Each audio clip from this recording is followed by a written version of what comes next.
The Late Night Alternative with Iain Lee on Talk Radio. We have ways of making you talk.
Roger Daltrey in conversation, 90 minutes of the pro-Brexit, salmon fishing, legend. It wasn't it a lovely evening? The London Literary Festival. Thank you to they invited us along to the show, the London Literary Festival. They've got a full schedule of things. They're opening up with Roger Daltrey, an evening with Roger Daltrey, talking about his autobiography. Wasn't it lovely? It was an absolute belter. What a charming man. It was so lovely. We both thought he looked like our nans. Well, he's had hair, very thick, wavy hair. I thought it was just like my grandma's. I thought it might have been too thick for a man of his age. No, I don't think so. It was great. I'm about to fall down a huge rabbit hole. That's what I'm about to do. It was lovely. And we got... Well, also, everyone there who paid for a ticket got a free copy of the book. Now, I got a free copy of the book because they sent it to me, because PR people do. And so we met... it was Nick, wasn't it? The first gentleman we met with his partner, whose name escapes me. Sorry. Oh, Tracy. Tracy. They're both tiny. Yes. Both. When she stood up, he thought, oh, it's this tiny lady. He stood up, whoa, what's going on here? But they were so lovely. And we saw them with the book, and we said, oh, did you get given the book free? They went, yeah, you go over there and you show them your tickets. So we went over there, joined the queue, and showed them the tickets, and they ticked our tickets, and we got a book each. Yeah. 2 books, right? Which it turns out are signed. And then we're in the theatre, and we're looking at the tickets, and I went, hang on a minute. And on the top of the ticket... hang on, that's not it. Read what it says on the top of the ticket. Oh, you mean the bit in bold? Yeah, the bit in bold black. Book not included. We weren't supposed to get the book. And it's just above where they've ticked it to say, here's your book. Just goes to show what brass neck can get you. Man, I love that. I love Roger Daltrey. And I wish I'd seen The Who on the last tour they did. I'm going to go next. If they ever do a show again, I'm going. I've seen them a few times. I've introduced The Who on stage. The problem was, when I introduced The Who on stage, it was at the Royal Albert Hall. This is a true story. I don't know if I've mentioned it before. Oh, once or twice. I got very, very nervous. And I've got an actual recording of what I said. And I wanted to say, ladies and gentlemen, would you please welcome not one of the greatest rock and roll bands in the world, but the greatest rock and roll band in the world, The Who.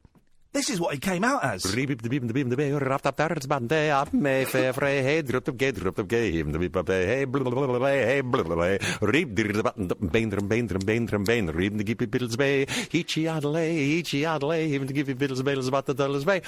got tongue-tied. So... I'm sure no one noticed. No one noticed. I'm going to do a lot of phoning out tonight. You're welcome to phone in. I'm going to do a lot of phoning out. Last year, what award did I win at the Arias? Best speech presenter, non-breakfast. The best speech presenter, non-breakfast, Goal. was me. Last year. Me and Kath went up on stage and we won it. We caned it. We won it. It was a joy. That award now takes pride of place on my mantelpiece windowsill in the new house. I'm now calling up the guy that won it this year. Yeah, and strangely, he's no longer answering our calls. You've changed, Dealey. You've changed, Dealey. In the last half hour. Why won't he answer our calls? It might be noisy. Shut up, man. Let's do it. You won't recognise my You might have number. it on silent. No, there's nothing about that man that's silent. Let's see. Let's do it from my phone. Although he won't know my new number. I deliberately didn't give it to him. Why don't you message him? You could do that. Yeah. So Justin Dealey won it, who we used to work with, and I was gutted that I didn't get nominated. Honestly, I was genuinely hurt I didn't get nominated. That entry that we put in, I thought was better than last year's, but... And I know Eamon was in that category, and I'm really sorry, brother Eamon. I'm sorry, but I've known Justin for a long time. You've known him for even longer. I couldn't be... I'll send him a little message. I couldn't be more thrilled.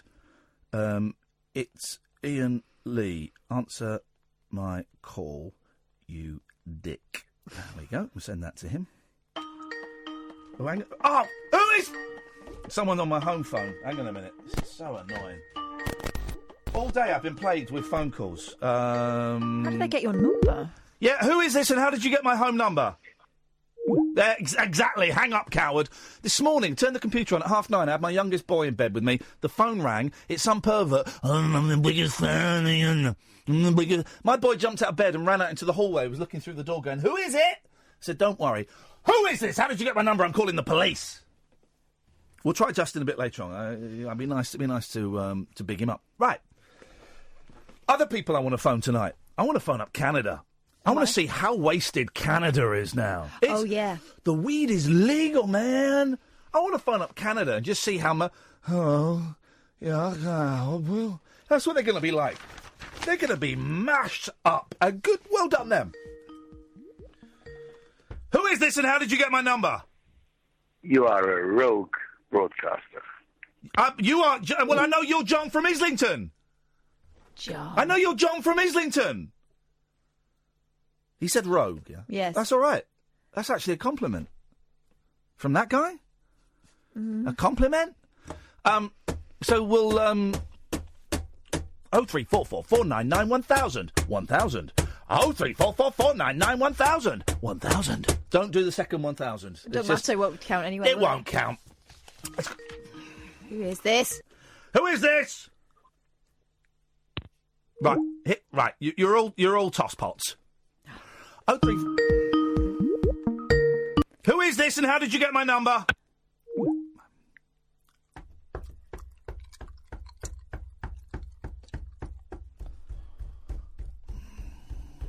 So angry. Gets me so angry. Whoever posted my home phone number, I'm getting your phone number changed. It takes 6 weeks. 6 weeks to change a home phone number. So whoever thought it was funny to do, and it costs £129 plus VAT. So whoever thought it would be funny, yeah, what do you want? So whoever thought it would be funny to release my private home phone number onto the internet, well, it's not funny. It's actually caused me mental distress and costing me financial money. It's costing me money. 0344 499 1000. This evening I want to talk about songs that are brilliant, but you've heard too many times. I had a wonderful bit of music last night. The Pink Panther theme. Mm-hmm. It's a great bit of music. Ba-dum, ba-dum. Mancini. Mancini where? Oh, that weren't bad. That because the composer's name was Henry Mancini. Sam, I'll explain that. She said, "Man, try and look interested, son. What's his problem? He's doing too many shifts. He's waiting for one of the cacophonies. That's one he of the likes. cacophonies. Yeah, all right. Let's make that go viral. Another virus to add to your collection. That is a viri. That is not true. So songs that that are brilliant, but you've heard too many times. We sometimes do a thing on here where we listen to a song that we know so well, and I ask you to listen to it with brand new ears, like you've never heard it before. And it can be some experience. We've done it with Bridge Over Troubled Water. I think we've done it with Good Vibrations from the Beach Boys. Right, hello, yes, what do you want? Hang up. You're going to hang up, aren't you? Yeah, there we go. Right, thanks very much indeed. Great fun, guys. Well, here's the thing. You're all losers. You're all absolute losers. But so bits of music that you have you've heard too many times, but actually they're brilliant. I'm going straight in there with the Pink Panther theme by Henry Mancini. Mm-hmm. Here's the thing about the Pink Panther cartoons. They weren't funny, but what was funny was the Inspector Clouseau cartoon. Do you remember the cartoon of Inspector Clouseau? Oh, mate. Do I remember it, or do I just remember the Inspector Clouseau that used to be on the front and back of It was the same animation. It was the same animation, but he had like I don't little... think I ever saw the... He had little adventures. And who was his silly little friend? He had a silly friend in the cartoons. They were funny, man. But the Pink Panther was great. Pink Panther music was great, but the Rinky-Dink Panther, the Chinky-Dink Panther. I like the bit that went... Do, do, do, do, do, do, do, do, do. Yeah. I don't know that bit. Well, now I'm thinking of a better song. Mm-hmm. Well, here he is, the Pink Panther, the Rinky-Dink Panther. Wasn't he a panther ever so pink? He really was a groovy guy. He was a gentleman, a scholar, what an acrobat. Now here he was, the Pink Panther. Well, now this is where this sums us up, I think, philosophically. Mm-hmm. I'm singing the opening theme to the Pink Panther. You're singing the closing theme. End. You're singing the closing theme, and I think that says a lot about the fact that you're old and dying. I'm young and virile, and I'm coming. Oh God. And he would get into like a sports car, wouldn't he? Yeah, it was a really cool... I thought it was supposed to be a cool car, but now if you saw it as an adult, you go, what a prick. No, you wouldn't. Yes, you would. Don't call the Pink Panther a prick. How are you going to park that in Tesco? Don't call the Pink Panther a prick. Well... Jeez, that is outrageous. Show off, isn't it? So that's the show tonight, guys. We're going to call up Canada and see how high they are. We're going to talk to you about songs and... there's a couple of ghost stories in the papers. Oh, I want to read to you bits from an interview as well with Marianne Faithfull. We'll find that. You find it because you'll be good at reading it. And I want to give the writer full credit as well because there's a great interview that Will Storr, friend of the show, Will Storr retweeted. I think it was in The Guardian, maybe The Observer. An interview with Marianne Faithfull. It's one of those interviews where the subject is quite rude to the journalist, and the journalist lays it all out. It is a great article. Oh, you can call in about those things and anything else as well. By the way, can I ask you a question? How do you think Brexit's going? 0344 499 1000. This is Talk Radio. The Late Night Alternative with Iain Lee on Talk Radio. 0344 499 1000. If I do this, this should work now. This should work. Let's see if this is going to work. Sometimes it doesn't work. Is that working? Why won't that ring? Is that ringing? Hello? Is that Justin Dealey? Ian, how are you, boy? Yeah!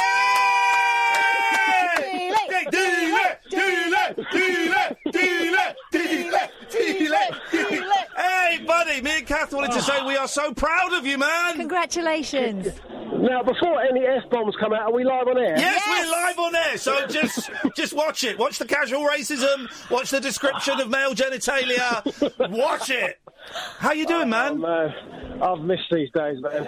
Well, this is it. These days. For those who don't know, me, Kath and Justin and some weird kid called Kelly Betts did a breakfast show in BBC years and years ago. It ended terribly. Last year, I won Best Speech Presenter non-breakfast, and I couldn't be prouder. This year, Justin Dealey's won it, man. We love you.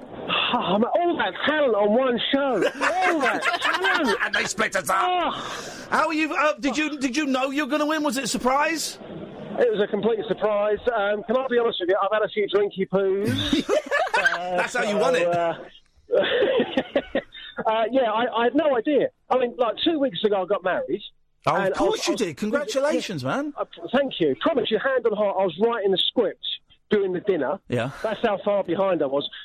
There was no script for tonight, so I just kind of went up on the stage and said, thanks very much. And there was somebody years ago who said to me, you're only going to win an award at one of these radio dues. No, let me rephrase that. You're only going to go to one of these radio awards if you're cleaning the toilet. Oh! Who said that? Was that girl with the big boobs that used to work with us?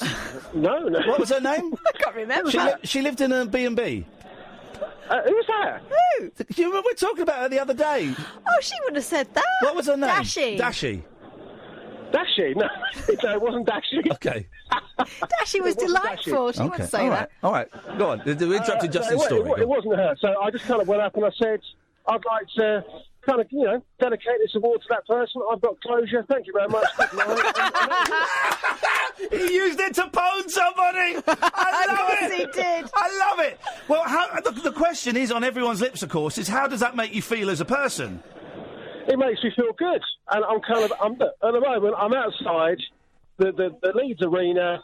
I'm waiting for all the big national networks. I'm about 6'4". I'm in a 3-piece black suit. I've got a pint of beer, a vape stick in one hand as well. Come and talk to me, guys. Oh, wonderful. Well, and listen, when are you going to ring your wife for the ladies' perspective? These are jokes for 5 people, but I love it. People won't get this. They won't get this. The ladies' perspective, well, I've got to say, I phoned my wife earlier on, but she didn't answer the phone because she's having her nails done. What's that all about? At this time of night? Nighttime nails? It was, I said, you disgust me. I wanted more. She should be proud. It's a great night. And Justin, listen, we're losing you a little bit. I just want to play a couple of greatest hits for you. Here we go. These are some of Justin's greatest moments. It's like killing a bee with a bazooka. Knockers are better. Stetson. That all comes from the mind of Justin. Brother, we're so proud of you, man. Congratulations. Oh, well done, Justin. I owe you that burger. Let's meet up. Let's do it, man. Let's do it. If you can fit us into your busy schedule, Mr. Awards winner. Lots of love, man. We'll speak to you soon. Take care. Bye, J-Dog. bye. What a night. Some of you will know the history, and we did a show with Justin, and he is like a broadcasting machine. You give him, he would go out and do the Vox Pops on our breakfast show. And you'd say, right, can we get Vox Pops on if he ever stroked an elephant? And he'd come back 20 minutes later with a 3-minute package and say, oh, also while I was out there, I met someone who pulls their own teeth out, and I've got video of it. He did. He actually did. And he won it. And I know Eamon was up for it. And I'm really sorry, Eamon. That would have been great if you'd have won it. I'm a big fan, as you know. But I've known Justin for a long, long time. And I could not be prouder. And I also know how much this will mean to him yeah, as well. Yeah. Because Justin has been at that station and been the backbone of that station for years. He's wonderful. Well done, man. I'm so proud of you. Right, onwards and upwards. Let's go to Ryan. Good evening, Ryan. Good evening. How you doing? I'm very, very well, Ryan. What have you got for us tonight? Well, I don't normally listen this late. I do listen to talk radio all the time, normally during the day, and I'm travelling. Yeah. So I was just, I literally flicked over and pretty much was on the back end of the Pink Panther calling him a dirty word conversation. So I'm intrigued because I love phoning the radio. What can I actually say past what time at night? Okay, here, let me give you the words you can't say, right? You can't say F. Yeah. You can do one S, but you got to do it quickly. You can't say C, and you can't really say B. We get told off for B, and you certainly can't say W. You can't say W? Okay. That's ruined it for him. You can't say W, I'm afraid, Ryan. No, W's are out. Oh, okay. Well, I tend to use that certain times anyway. Yeah. But it's not normally when addressing you lot, I would have thought. Well. Okay. Oh, that's all right. So you can say pretty much anything else then. So calling the Pink Panther a prick is fine. Well, I think it's justified. I think so. It's a very good word anyway. It's underused. Do you know what? It is underused, and we've got to be careful when you do phone-ins about rude words, but it is underused. And I don't know if you Ryan, we've gone a lot over to the American swear words, like you MF, and you C sucker. What is wrong with... What is wrong? I'm a big fan. I'm a big fan, Ryan, as it sounds like you are, of the W words. The W word, the hand gesture, and not this sticking up this middle finger. Well, no, it's the V's. It's flicking the V's. And as a northerner, I really, really love every now and again dropping, a juicy calling someone a get. Yeah. A get's all right. A get's really not anything, I suppose. I've got 2 young daughters. One of them, the oldest one, which is 8. She started speaking. She did her first word. Said "dada" at 6 months old. So she's been non-stop since then. She's been talking for ages. So we give her bloody very early, and that used to really throw parents and people out. She go, well, she wouldn't say bloody hell, but she'd say, "Oh, by bloody so and so." Wow, God, you're what we call in our house common. Those are incredible scenes, Ryan, for someone so young. I know, but the thing is I didn't give it to her at 6 months old. I give it to her. She grasped sarcasm by 18 months. I was so proud of her. Oh, that is beautiful. I know, and I'm slowly training her because I think, well, what better tool can you have to get through life other than sarcasm? Because if you can throw off any situation, that life might throw at you. So, sod it. I'm going to give her that, and I'm training them well. How old is she? 8 months now? Did you say? No, she's 8 years old. 8 years old. 8 months. I think your sarcasm. That's a great. My 6.5. I've been trying to explain to my 6.5 and 8.5. I've been trying to explain sarcasm to them because I'll say something and they'll say, "Do you really mean that?" And I go, "No. I'm being sarcastic." Oh, we've got the best joke about that at the moment. Go on. Welcome to Sarcasm Club. Like your shirt. Don't get it. I've got the one we use is I've got to give up sarcasm next week. Yeah, right. There we go. I get that one. I think I'd need to listen to it. Now, Ryan, listen. My kids are going to be in the studio tomorrow night. So I don't want you phoning up because I don't want them getting any of your bad language. You're welcome to call in Monday. I don't want you speaking to my boys, Ryan. All right?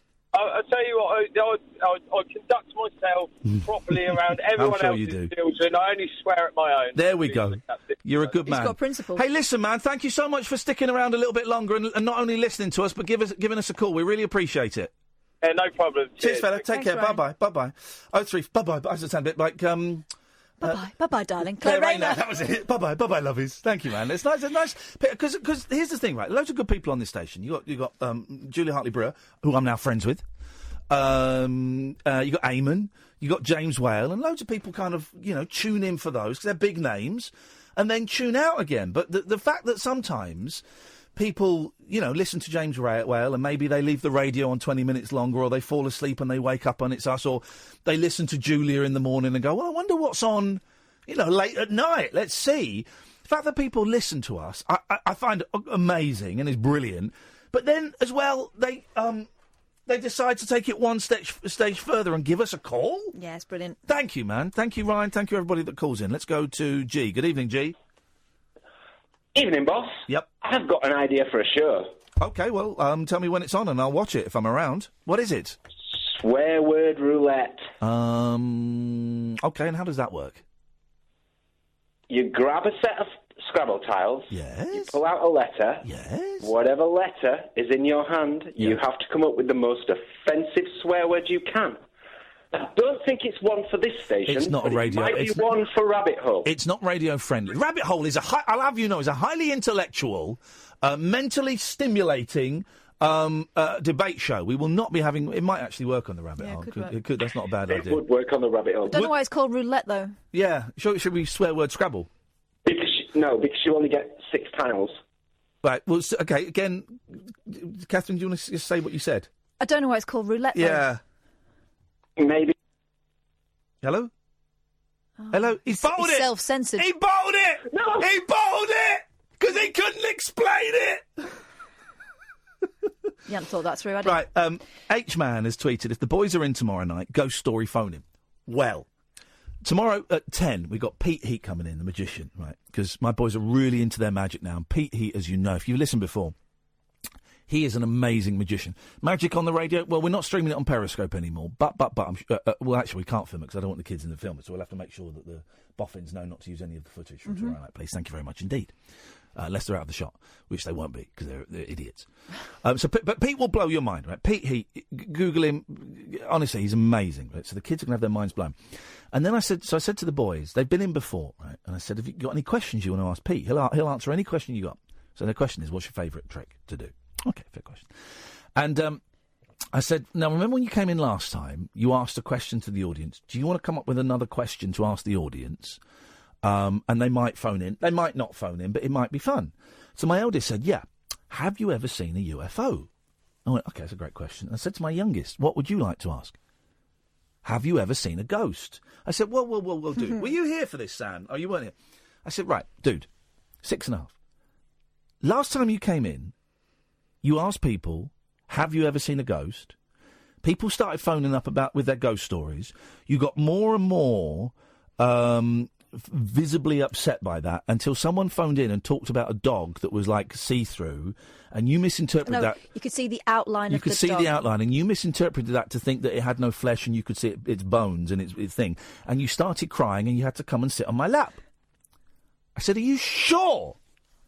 He said, no, I won't cry this time. Oh, God.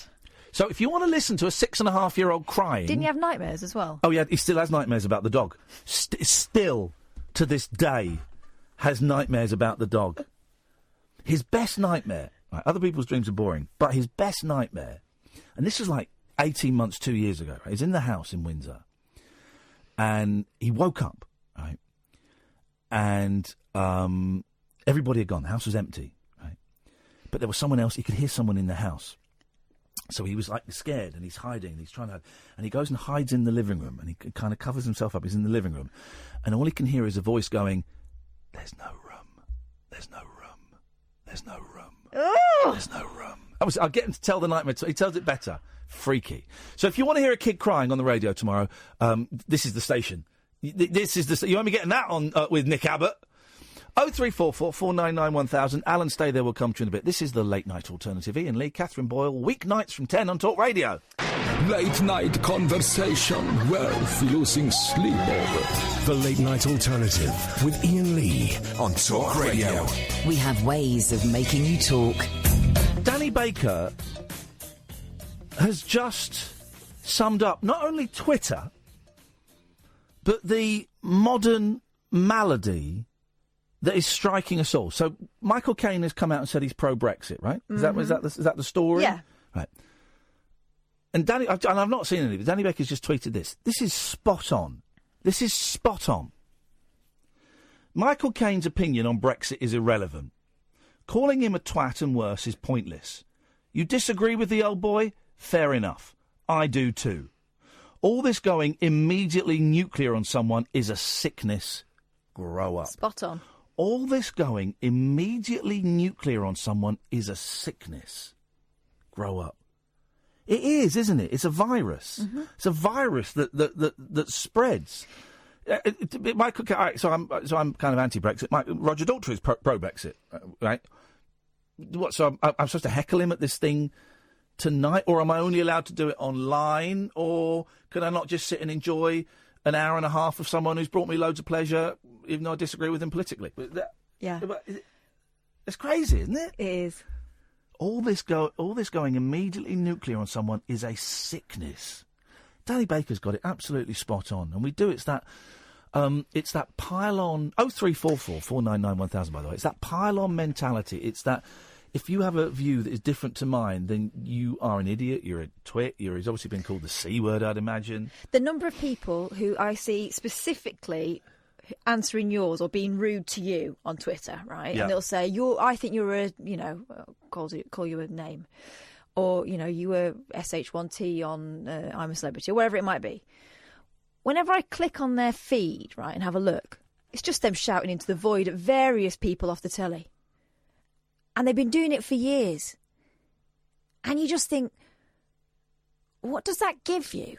Does it make you feel better in that instant? Because, looking at this, and I don't know you might be a really nice person away from Twitter. You look like an arse. Someone's saying, but Danny, nothing worse than a tax-dodging 85-year-old who clearly thinks he can take it with him, preaching on a subject that's actually irrelevant to his lavish and overseas lifestyle. He won't be poor in his last days, unlike those who lose their jobs. Okay, well... Why send him abuse? I still don't understand why you send him abuse. Why he's not... Why? I don't get it. What happened to disagreeing with someone and maybe rolling your eyes a bit? It's a funny old world, isn't it? Why'd you have to tell them? It's a funny old girl. 0344 499 1000 is the telephone number if you want to give us a call. Let's go to Alan Caddick. Good evening, Alan. Nope. He's asleep. Oh, Jesus. He's been on the phone for half an hour. How can you fall asleep in that period? He lives a very active life.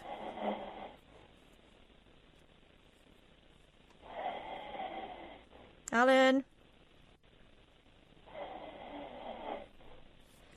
Alan Caddick.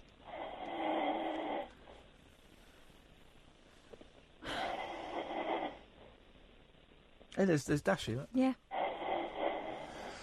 I like Dashi. I was joking. She was always very, very nice to me.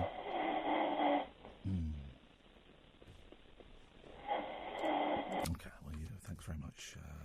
Actually, it made a lot of sense. More sense than usual. Yeah. What should we phone in Canada? I don't want to do it. This isn't a prank. This isn't like, well, hey, man, you guys, hi. Well, actually, I'm going to ask that. I don't want to do it as a prank call, but who can we phone in Canada? Normally, I phone like a... We've got a caller in Canada. Yeah, but I want to phone... Well, yeah, we've got Marty. Marty's welcome to call in. You want to phone a rando? I want to phone a rando. Normally, we phone like a restaurant or a cafe. Let's phone a bar. A bar might be interesting. Is it legal all over Canada? If I phoned Toronto bars. There we go. Bar hop. Let's go to bar hop. Let's try bar hop. See what they say. Marty, you're welcome to call in, man, if you can find the phone. You massive pothead. 001 647.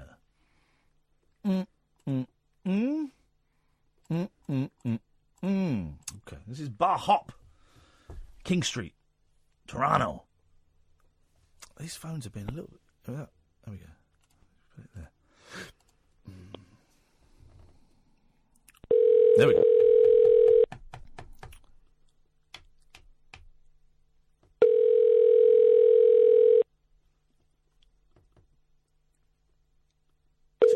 They're too high to even find the telephone, man. They don't even know. They think that ringing is in their heads. Hello, you've reached Bar Hop at 391 King Street West. Our daily business hours are noon to 2 a.m. Unfortunately, we do not accept reservations at this location. Have a great day. Hello, Bar Hop. My name is Iain Lee. I'm calling from Talk Radio. We're on the air at the moment. I just wanted to see, A, if you guys were high, and B, because you run a bar, whether this legalisation of cannabis thing would impact on your daily runnings, because people have got other ways now to kind of get out of it a little bit. I know you're a classy joint, and it's not all about getting out. Our phone number is, I don't know what the dial is, 0044 340... No, that's not right at all, is it? I'm high. 0044 344 499 1000. 0044 344 499 1000. If you want to give us a call and give your bar a plug as well, because we've got people that listen in Canada, because we're cool guys. All right, thanks, bye. They're never going to call us. Good evening, Ben. Good evening, Ian. How you doing, man? None of your business. None of my business. What do you think about the fracking? I couldn't care less.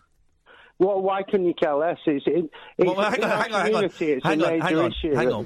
Why couldn't you care? Why couldn't you care less? Is not a valid question. Oh, I do apologise. That's all right. I'm highly educated. I maybe not. It's a major issue in our community at the moment. This fracking's been passed this week, and the whole of the community isn't behind it at all. I'm sorry if I'm being boring. I just wanted an opinion. No, it's something. Honestly, I haven't given it much thought because I don't really care. What I do know is that this planet is screwed, and we're all going to die in about 20 years' time. So. Does it not work as a short-term solution while we invest in the infrastructure of wind farms and offshore farms and wave farms and solar farms? Yeah, it does work as a short-term solution. Then I'm behind it. Lancashire. Then I'm behind it. Well, if you don't live in Lancashire, it's a short-term solution. And this is your problem. This is your problem. You're thinking local when you need to think global. Yeah, but I think local because I live local. I live local. Yeah. Here's something we've all got in common. Locally to me. No, exactly. I wouldn't want to. You've got fracking there. But here's the thing, right? We've got to stop... The world... Seriously, and I've been thinking about this a little bit. The world is screwed. What have the world people said? We've got like 22 years to do something massive. Otherwise, we're all screwed. Right? Yeah. Was it 22 years, something like that? And it'll be irreversible, and we're all dead. Is what they've said, right? So if fracking buys us a little bit of breathing space, it's not a long-term solution, but if it buys us a little bit breathing space... My problem is that's my kids' breathing space that you're taking off them. No, I'm not... No, it's not. No, you're misunderstanding me. I want your kids... I've got kids as well. I want my kids to have a bit more breathing space so that we can take the pressure off of... Now, I don't know the science behind this, so I could be completely wrong, and I'm happy to say that. So we take the pressure off... It's a fossil fuel, and what have we always been taught since you and me were at primary school? I didn't really pay attention to fuel studies. You say you're a hippie, man. You need to be the hippie. Well, no, but hippies can still be into fracking. No, I think, they can. They can. Here's the thing. I think if it buys us a little bit of breathing space and takes the pressure off of the other fossil fuel resources, and then that while we're doing that, we invest heavily in wind farms and things like that. Then do you know what? Then I'm for fracking. Yes. Right, I see. It's just there isn't a lot of investment in the wind farm. No, there isn't. That's terrible. Renewable energy, and there seems to be a lot of investment in a money-making scheme that pulls gas out of the ground. Well, we need to combine the both for the surrounding areas. I just wanted to bring it up. Okay, but where's the evidence? Where's the evidence it affects the water? Have you looked at any evidence? Don't. If you tell me to go to YouTube and find a video of someone setting fire to the water coming out of their tap, I'm not going to do that. That's fake. That at all.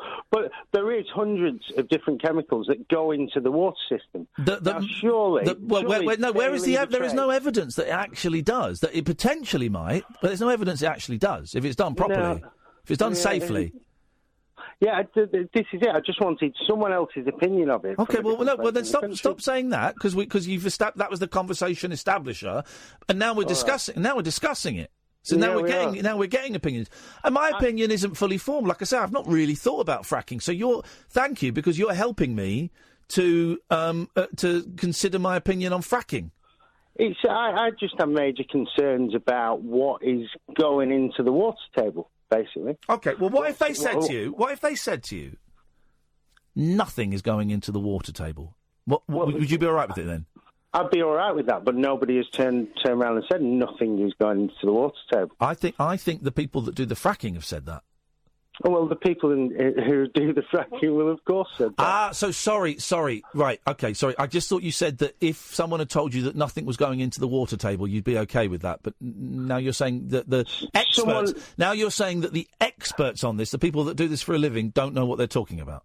The experts who work for the companies, for the fracking companies, they'll of course say that. Of course they will. Because they will what? They'll say there isn't anything going into the water table. Okay. But every other country in Europe won't let it happen. Okay, right. I don't know what your point is. So there surely must be a reason behind that. Well, you don't know what... Well, I don't know. Do you know what the reason is?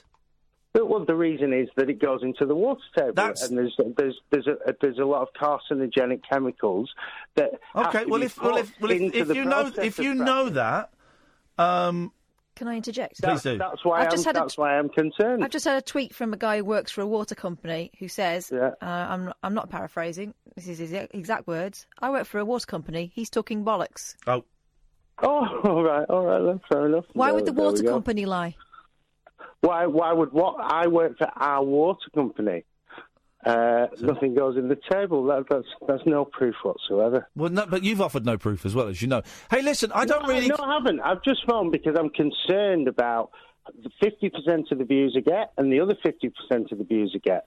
And I can't just necessarily go with the people who say, yeah, it's going to be fine. Well, then that's good. You found a stance. I suggest you do a bit more reading into the science of it, and don't just. I have. I just wanted to bring up the concerns. That's all. Well, you keep saying. Here's the thing that's really winding me up. You keep saying that. We set that as an establisher for the conversation. Stop saying that because we're talking about it. We're doing what you phoned in to do. You don't need to keep signposting. That's fantastic. We've done our job. Job done. Job done. He's gone. Well, that went well. What happened there?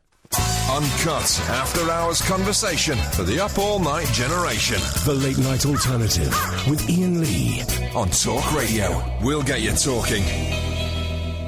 We can talk about fracking. It's something I know absolutely nothing about, and honestly, I don't really. It doesn't really bother me. All right, partly because it's not happening near me, as far as I know. Certainly not happening under my house. I've not really looked into the. I've not looked into the good or bad of it at all. I don't really know. But if you want to phone up and educate me, 0344 499 1000. They laid off last time, didn't they? They had a break from it. They bottled it because of earthquakes. No, because of the lead singer from the Pretenders' daughter got strapped on, didn't she, to a tree? Chrissy Hines' daughter got strapped onto a tree. Yeah. 0344 499 1000. Hello, David. Hi, Ian. Hi, Ben. Hello, David, my old friend. And there's something talk with me again. Yes, man. Finger clicking. Softly sleeping. I tell you what's a good song. Here's a good song. Oft overlooked Simon and Garfunkel classic, Hazy Shade of Winter. Oh. That is a great song. The Bangles did a great version of it, but the Simon and Garfunkel version, that rocks. Sorry? Yeah, I'll tell you something else. Yeah. Sorry, I interrupted you there, actually. That's all right, man. Have you been to Canada today? No, but I used to live there. Yeah, it sounds like it, buddy. Oh, good place. Good place, man. Let's go to Canada and get stoned. I want to get stoned in Canada, man. Well, it's the strongest in the world, Canada. Free, though. I once tried to buy, when I was filming in Canada years ago, I tried to buy some weed. Back when it was illegal, I tried to buy some weed, and some guy just sold me what they call in America oregano, or oregano. And I knew what it was when I got it, and I still tried to smoke it.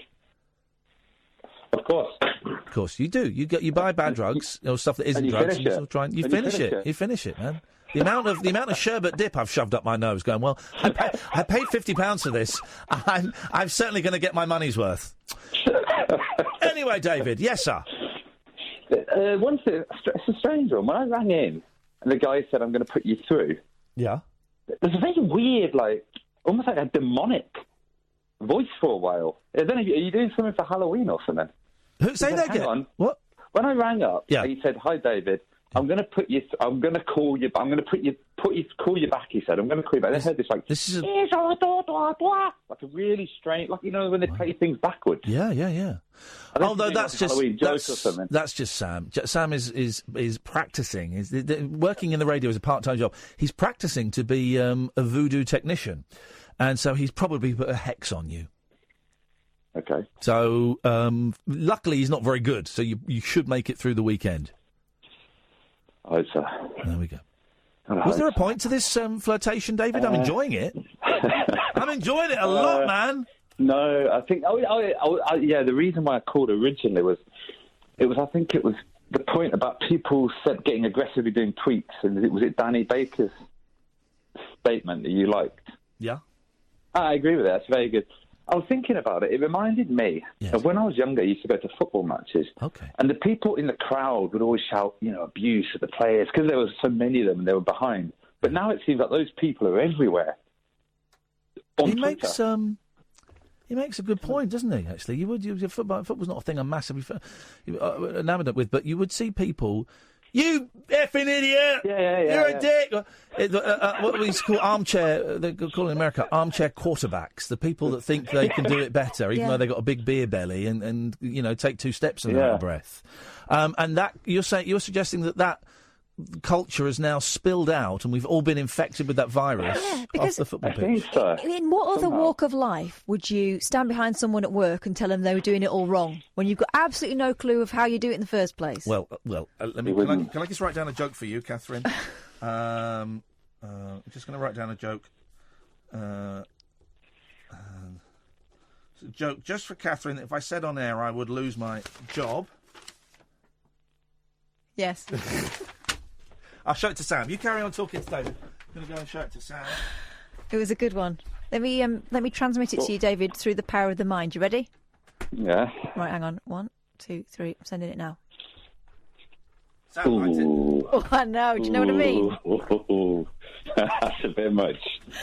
Yeah. That's a bit much. It is. A bit much, isn't you it? get it, don't you? Wow. I don't feel very well.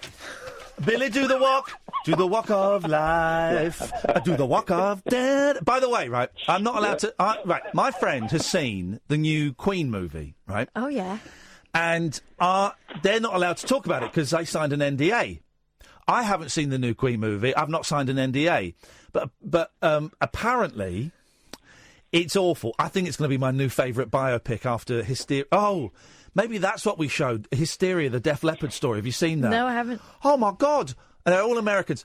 Oh, my God. I've lost my arm in a car crash. If only there was a way I could play the drums with my feet. Next scene. Maybe we show that. Maybe we show that at the next rabbit hole. But so the Queen movie, it's apparently there's a scene where it's Live Aid and Bob Geldof behind the scenes. I'm so sorry about that, by the way. I've had a burger. Bob Geldof Bob Geldof behind the scenes is going, oh my God, nobody's phoning in. Queen stride on stage. Bob Geldof goes, oh my God, the phones are going crazy. No. yeah. There's loads of that. There's a bit apparently where they go, we need a song. We need to write a song that the audience can sing. Cut to, we will rock you. Apparently it's like that all the way through. My. I cannot... Because Sasha was supposed to be playing Freddie Mercury. Yes, Sasha Baron so Cohen. what happened? What I read was he got kicked out because he wanted to do the drugs and the sex. He wanted to do the dark side. And they're like, no. We want to do a film about how great Freddie Mercury was and Queen there. So I can't wait to see it, David. Yeah, me too. I'd quite like to see all of that. Yeah, it sounds a bit kind of clean. I'd quite like to see the whole thing. All of it. The drugs. No, I don't mean that, but you know what I mean? They have quite an interesting life. I've seen a few interesting documentaries, but... Oh, yeah. They're a great band, Queen. Like they're a great band, yeah, but biopics very rarely hit the mark. Hysteria, the Def Leppard story. I've got to check that out. Man, it's incredible. It's all there because they're from Sheffield, aren't they? Mm-hmm. But it's all filmed in America, and the guy loses his arm, I think, on an accident. But anyway, there's a scene right where someone's driving a sports car through the desert, and there's cactus. You can see cacti everywhere, and then there's a sign that says M25, London, 20 miles. So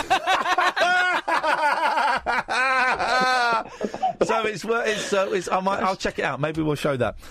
David, I think he just did a poo. Thanks for your call, David. I just flooded the washing. I just opened the washing machine to check, and water's gone all over the floor. So we'll leave you to deal with that disaster. It's John from Highbury who phones up and does with a withheld number, said rude things and hangs up on me. How did you get my home phone number, John?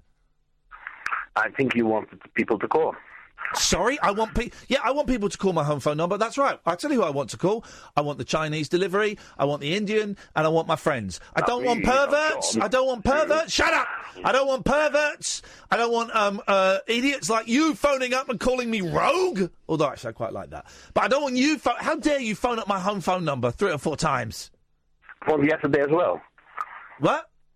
I phoned yesterday as well. Yeah, I know, mate. You phoned several times. I'm glad you're admitting it. You do it from a withheld number, like a pussy, and you phone up and you shout abuse. Well, listen, you've been reported to the police. Now I phone. Yeah, okay. Okay. Now, yeah. Can we buy the stuff at the Canadian Embassy, or do we need to go down to Canada? Oh, yeah, man, that would be nice.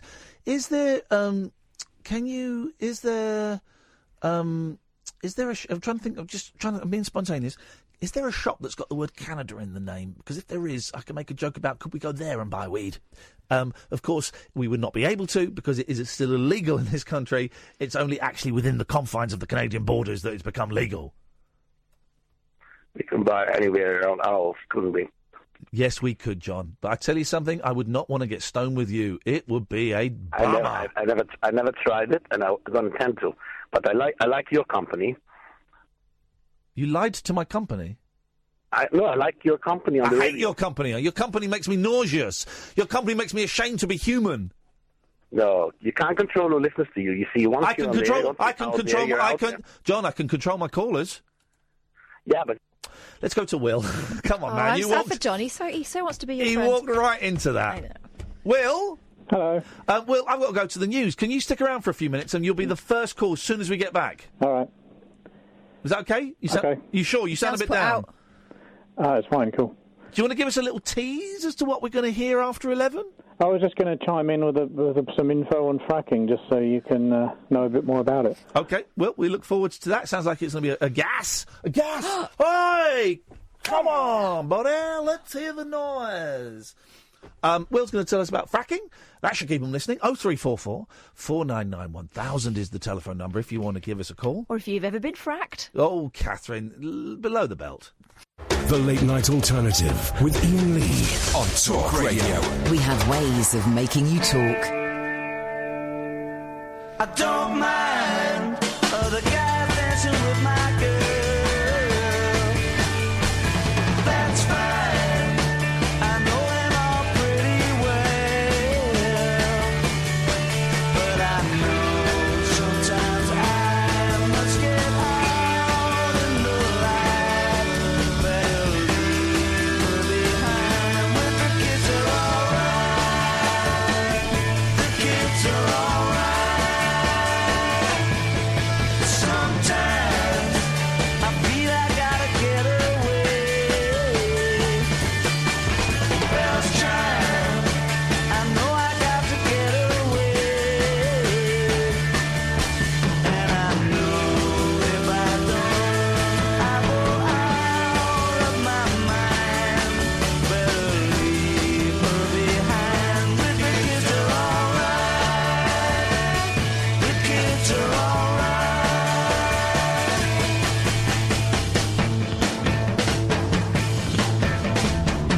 I know if I go, things will be a lot better for her. I had things planned, but the folks wouldn't let her. I don't mind the guys dancing with my girl. That's fine. I know him all pretty well. But I know sometimes I must get out in the light.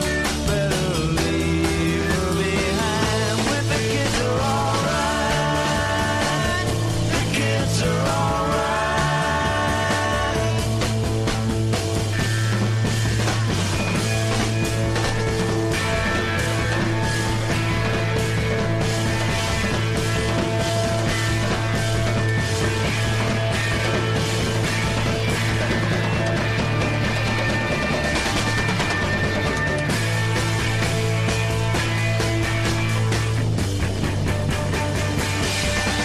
Sometimes I feel I gotta get away. Bells chime, I know I gotta get away. And I know if I don't, I go out of my mind. Better leave her behind. With the kids are alright. The kids are falsetto. That falsetto. I don't want to say, it could be wrong. That might be Moon. That might be Moon doing the falsetto there. It's kicking off on Twitter. Who cares? Twitter is, anyone who kicks off on Twitter is a knob. So Danny Baker's may have had a few beers tonight, often does. He's tweeted, I know many of the people using twit, prick and worse for Roger Daltrey and Michael Caine, because they've come out and said they're pro-Brexit. are equally swift to demonise Trump for his mad rhetoric. It's the same ball of fangs people. So I then replied to Danny, I just spent a lovely 90 minutes listening to Daughtry being interviewed at the Royal Festival Hall. Didn't realise I should have called him a C because we disagree politically. Instead, I gave the man a standing O. Gave him a big standing ovation. So this guy, Rob Moss, tweeted me, now imagine your bed tonight is the pavement. Are you still clapping? I've replied, yes. I loved Tommy and the Who by Numbers. They're both great albums. Yes, because I'm not there applauding his politics. What a surprise. A 75-year-old millionaire thinks differently to me. What a surprise. What a surprise. Not applauding his politics. I wasn't there. There was one question that wasn't about the Who. It was about what he thought about modern technology. And actually, I thought he was quite prescient what he said about Twitter. But I think I'm not here to hear this. I want to hear his stories about the Who. Or growing up, in war-torn London. I really enjoyed that bit. You don't hear that much. Yeah, but now imagine that your bed tonight's the pavement. Are you still clapping? It's got nothing to do with it. It turns out I was overly nice to my grandparents because some of their views now, that would not go well on Twitter. It was Tracy we met this evening. Hello, Tracy. There's a lovely picture of us and Tracy. Thank you, Tracy. I hope you were booing Roger Daltrey for his obscene right-wing views.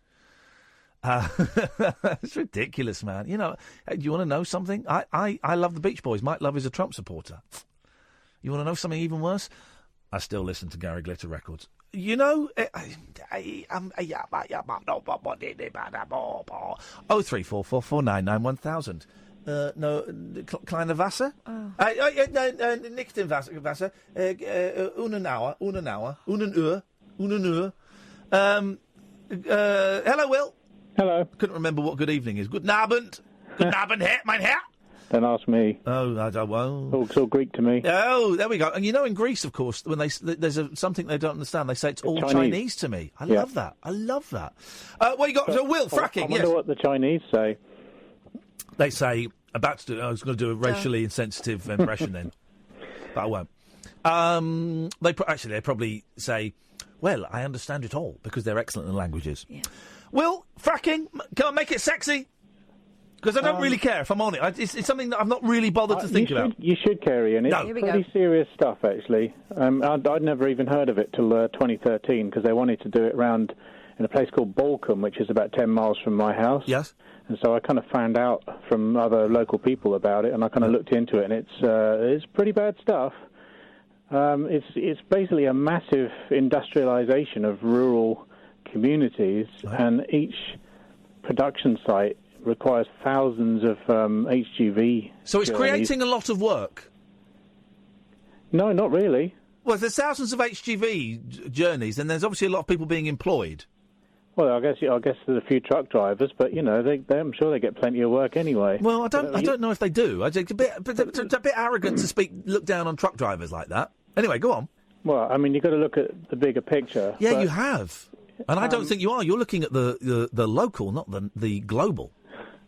If you look at what has happened in other countries where they've been doing this for a few years, so that the States, Australia, and what's gone wrong over there, and in fact, some places have now banned it. Even New York State has banned fracking, and that's one of the first places that they started doing it in. And it's now banned in France, Germany. So it's banned everywhere in Europe, is it? It's banned in Scotland, Germany, Bulgaria. Well, don't listen. Is it banned everywhere in Europe? Because that's what our last caller said. Not everywhere, no. Right, okay, now here's the thing, you see. No one knows this. And I kind of suspected. I don't know anything about it. When he said it's banned in every country in Europe, I kind of thought, well, that sounds like nonsense. So So I shouldn't believe him. So why should I believe you? Because you should always do your own research. But the thing is, I'm just not that bothered by it. I'm not saying this to be contrary. Genuinely, in my life, there are more important things to worry about than fracking. The thing is that the environment and the climate affects anything else you're interested in. Anything else you're into ain't going to happen if you're burnt to a crisp because the temperature's gone up too high. Okay, so tell me how this affects the climate. Well, first of all, we should be leaving the fossil fuels in the ground. Okay, tell me how this affects the climate. because when you burn that stuff, it's creating greenhouse gas, CO2, and warming the planet. I can't argue with that. That sounds like science to me. But this is an extreme form of energy extraction. Uh-oh. So it's the difference between like going, excuse me, mate, lend us a fiver, and beating someone up and stealing their money. It's like really, really invasive, and they use so much high pressure fluids, chemicals. Okay, but so what does that? So what negativity? What danger does the intensity of it create? It's the pressures involved and stuff. I mean, they're smashing up rocks. But what does that mean? Tell me what that means. How that affects my life. You'll find out. No, I don't. I'm asking. I'm not being contrary. I genuinely know. How does it smashing up rocks affect my life negatively? Because it depends if they're going to do it anywhere near you where you live. Right, just answer. How does? Right, okay. God's sake, how does smashing up? Because I genuinely don't know. Okay, and you seem to know. So I'm asking for your knowledge, your wisdom. How does smashing up rocks negatively impact on the planet? Because the amount of fossil fuels required to get it out, for one thing, the amount of pumping. Now, each well uses something around 5 million gallons of clean water over its lifetime. But how does that negatively... I'm going to ask you the question again, because honestly, it's not a trick question. I don't know. Give me a chance. Well, no, but I've given you a few chances. How does smashing the rocks negatively impact on the environment? Well, just think next time you get a drought or a hosepipe ban or something, that each one of these wells is actually using 5 million gallons of water. So I won't be able to use a hosepipe? Can't be used again. I won't be able to use a hosepipe? That's it. I've got a water butt. I know you're playing devil's advocate. No, I'm not. This is the thing, Will. I swear on my life, I'm not. I'm genuinely trying to get something out of you that you're not giving to me, right? I don't care about a hosepipe ban. I've never cared about hosepipe bans. Okay, in my new house, I've got a water butt. I don't know how to use it, but I've never cared about hosepipe bans. It doesn't bother me in the slightest, right? How you made a point of, and I'm not being devil's advocate, and actually I find that quite offensive, you saying that, because I'm really just trying to ask questions about something I don't care about. Your conversation is not making me care about it. And I want to know something. You said that the way they extract is they invasively smash up loads of rocks, and that was bad for the environment. Tell me how that is bad for the environment. They're trying to get gas that's stuck in a rock, minding its own And business. how does smashing those rocks up negatively impact on the environment? Because the whole process is just so extreme and so industrialised. And how does it negatively impact on the environment? Well, in several ways. I mean, first of all, you've got that water coming out of the water cycle. It'll never go back in. And what they have to do is it's so contaminated, they inject it back in the ground where they've taken the oil out, because there's nothing else they can do with it. So we lose some water. Okay. Right. Okay, so you lose some water. Then you've got the actual fugitive gas emissions from the sites, which get carried on the air and cause problems. What problems do they cause? Well, you not only have you got methane, which is... a problem in itself when that leaks out. But you've got radon as well, which is the second cause of lung cancer in the UK. And how many people have died from radon poisoning associated with fracking? Well, not many in this country. No. How many people have died of radon poisoning associated with fracking? Well, then, so you don't know. Well, then you don't know. Well, then you don't. Well, then, Will, you've brought up radon, so you don't know that actually the amount of radon that escapes is dangerous or not. You don't know. So that's irrelevant. All I can say is, anyone listening, look it up. It's No. You phoned in to tell me this stuff. I'm not looking it up. I'm kind of expert. I'm just literally. Oh, I'm sorry. I'm sorry. I thought when you said that I should be concerned and you knew stuff about it, I thought you actually knew stuff. Instead, you're just saying I know more than you do. Well, no, you don't know. You're You're scaremongering. You're saying stuff about radon and stuff, and then it turns out you have and there may be no evidence to suggest that the amount of radon that escapes is dangerous. Okay, and the other thing is because they're drilling... Let's just move on from the radon because you've thrown that out there and you've got nothing to back it up. Okay, so the radon is irrelevant. Okay. Right. Due to the depths that they're drilling and the stuff that they're bringing up out radioactive materials, so naturally occurring radioactive materials. So that's not a good thing. Why is that not a good thing? That's a genuine question. Be healthy. Well, but okay. How many people have been negatively affected by it? Because I'm sure they're not just bringing it out and chucking it on a slag heap, are they? I'm sure that it's coming out. I would imagine, maybe it's not. I would imagine it's coming out in it's either radioactivity that is so small, because there's radioactivity in everything. You get an orange, there's radioactivity in it. You get radioactivity in granite worktops as well. Yeah, exactly. So no one's dying of radiation poisoning in their kitchen.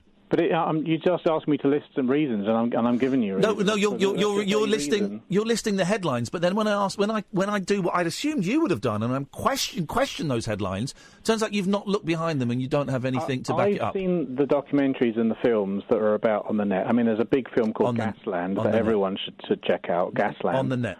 On the net. Yeah. Whereabouts on the net did you see this? It's probably on Vimeo or YouTube, one of the two. Okay. You know that I could put a video up on YouTube and make it look really, really professional, because I know people that would say that masturbation makes you live 10 years longer, and I could get all kinds of experts and I could get it and put it up there. Things on YouTube are not vetted by scientists or journalists. Well, you'd be surprised. They are. They've got like. No, they're not. You think videos on YouTube? Videos on YouTube are not vetted by scientists. A lot of this stuff is peer-reviewed stuff, so, it's pretty sound. According to the people in the documentaries? Well, yeah. Nothing people that are in the film. No, I'm not going to. It sounds boring. I'll give you your homework. No, I'm not. I reject it. Nothing that is put up... I'll put the point again. Nothing that is put up on YouTube is in any way checked by... YouTube checked. Well, hang on. You could say that about any mainstream media publication, whether it's a newspaper. No, you could not. No, you could not. You could not. Television news. No, you could not. You could not.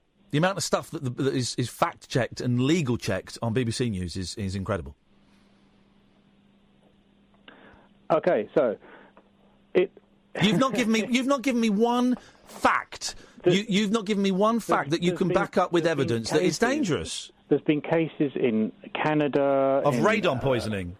Of all kinds of... Of radioactivity poisoning? There's been towns that have been left with no water because people can't use their water wells. I mean, not that many people in this country get their water from their own personal wells, but in other countries they do that a lot, and then people have completely lost their water supplies, and they've had to bring in fresh water in tankers and stuff. Oh, so they got water in the end, OK. So it's an annoyance, but it's not the end of the world. But if the worst you can come up with, the worst thing you've come up with, right? And again, I don't actually believe it, but the worst thing you've come up with is a town in Canada couldn't get water from a well, so they had to have water trucked in. I mean, it's inconvenient. If that was your place, and suddenly no more water came out your tap, we've just been doing oil exploration next door to your house. I'd feel pissed off, but I'd learn to live with it. And a lot of these places in the UK, the stuff they're getting up is not to go into the domestic energy supply. It's to feed the feedstocks of plastic factories like... I don't care. Well, I care about plastic factories even less than I care about... Well, you've done a good effort. My suggestion is to you is to go and read those headlines again and then do your own research into the stories behind those headlines. Has anybody died of radon poisoning connected? Loads of people have died as a result of fracking. Loads. Because of the radon poisoning? Have a look at... No. I'm asking you a question, Will. Stop. I don't know. Will, then Will, that's what I was specifically talking about. No.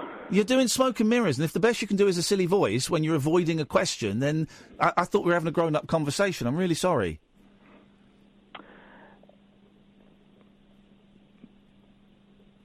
Well, Ian, I just hope that you don't find out in a bad way how bad it is. I hope you find out before. Okay, hit me with the heavy guilt trip, man. What a way to end the phone call. I don't care about it. Honestly, I don't care.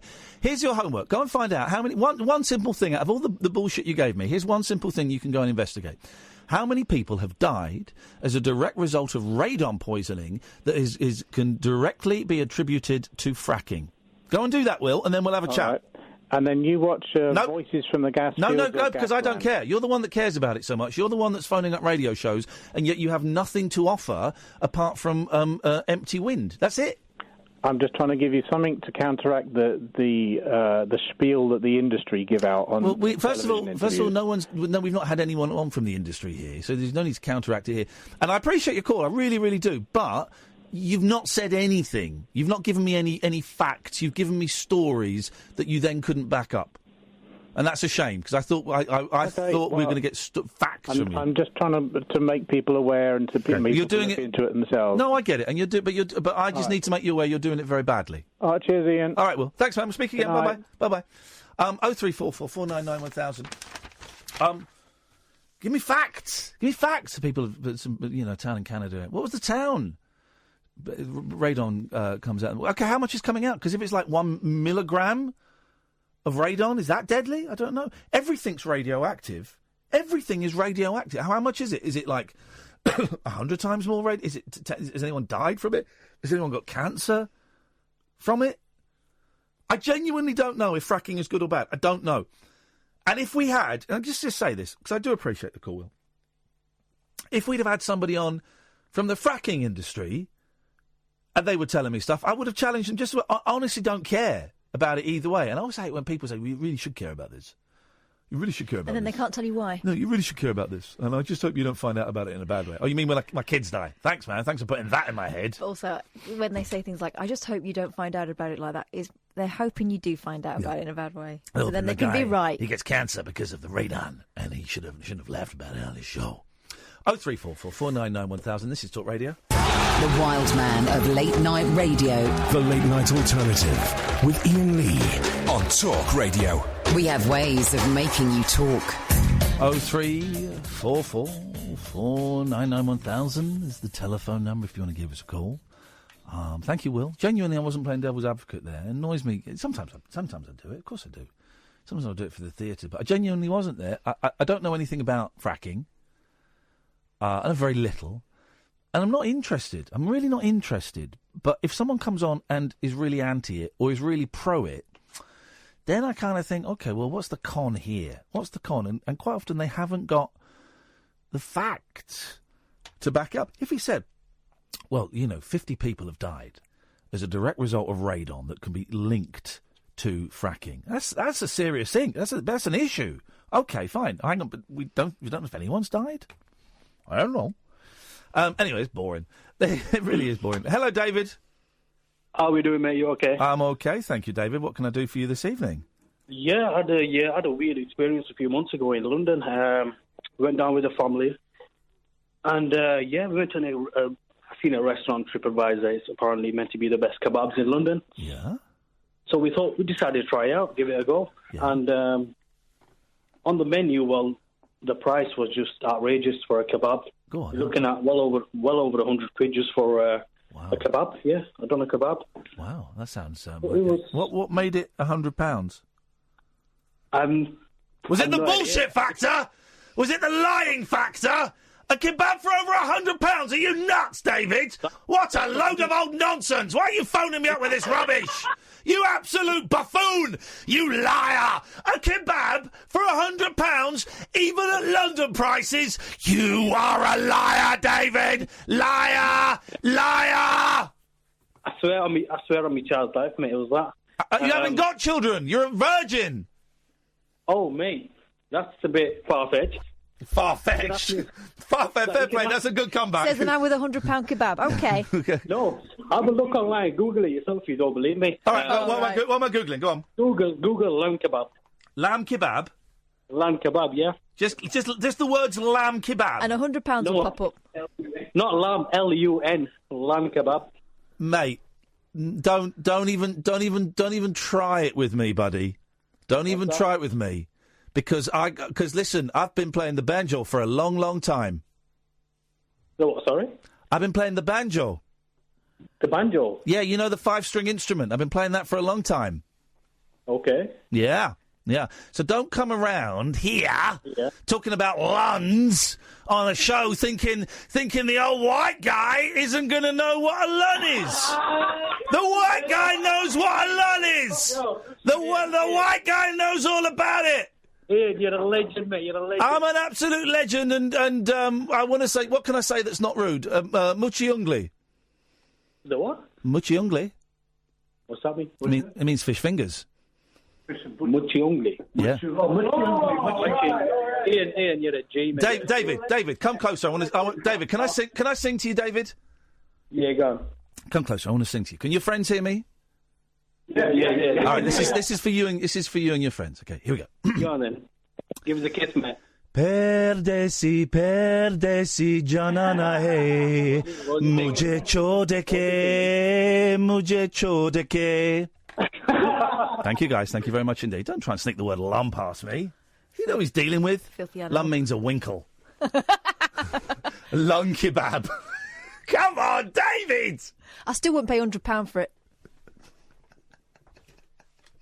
I enjoyed that. Thank you, fellas. At last, a high-quality prank call. If you'd have gone in at 40 quid, I'd have been in there. You'd have had me. 100 quid, you went in too much. But well done. I enjoyed that. I enjoyed that a lot. I think they enjoyed it too. Yeah, good. You guys can call any time you want. Watch the language.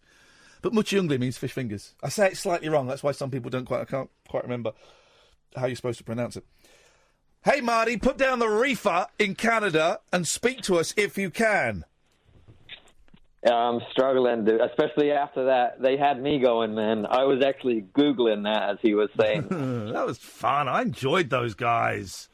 Lun. You are in... What language was that? It's Hindi and Urdu. I think they're different languages, but they got a lot of the same words, so it work in either. So if you're in India or Pakistan, you can either get a laugh or a good kicking by saying that. It depends. Now, you are in Vancouver, Canada. Canada is now... The weed's been legalised for, 24 hours, 48 hours? Yes, sir. 24 and a half. Well, I guess 36 hours. But, yes, I mean, Ian, it's basically been legal, dude, for as long... I mean, I've lived here... He wasn't calling me dude 6 months ago. You can do it openly now. He wasn't calling me dude. Yeah, I've lived here 9 years. It's basically been legal here for the last 5 years. Yeah. You know, there's dispensaries and stores that you can just walk into and you just buy it. And they've been open for the last 4 or 5 years. So what happened yesterday doesn't make much of a change other than it's just completely legalized it. So now we can actually walk around down the street smoking it. But we could do that before. We could buy it before. So not much has changed, man. So were there 3 days ago, last week, were there stores you could go in and buy weed? Yes, sir. Yes. Stores? And many of them, dude. Look, they have, okay, and it's really strange because obviously they're completely illegal. Last week they were completely illegal. Right. And several of them are medicinal and were licensed. Yeah. Okay? Yeah. And those ones, you actually needed to have a medicinal marijuana card to go into the store and buy. Yes, man. However, I bet you could print them up online. They got made prints out for you, man. Well, it wasn't. They have doctors on site. Yes, right? man. They do it for you. Pay for it, man. They do a doctor to you, man. I wish I still smoked weed. Man.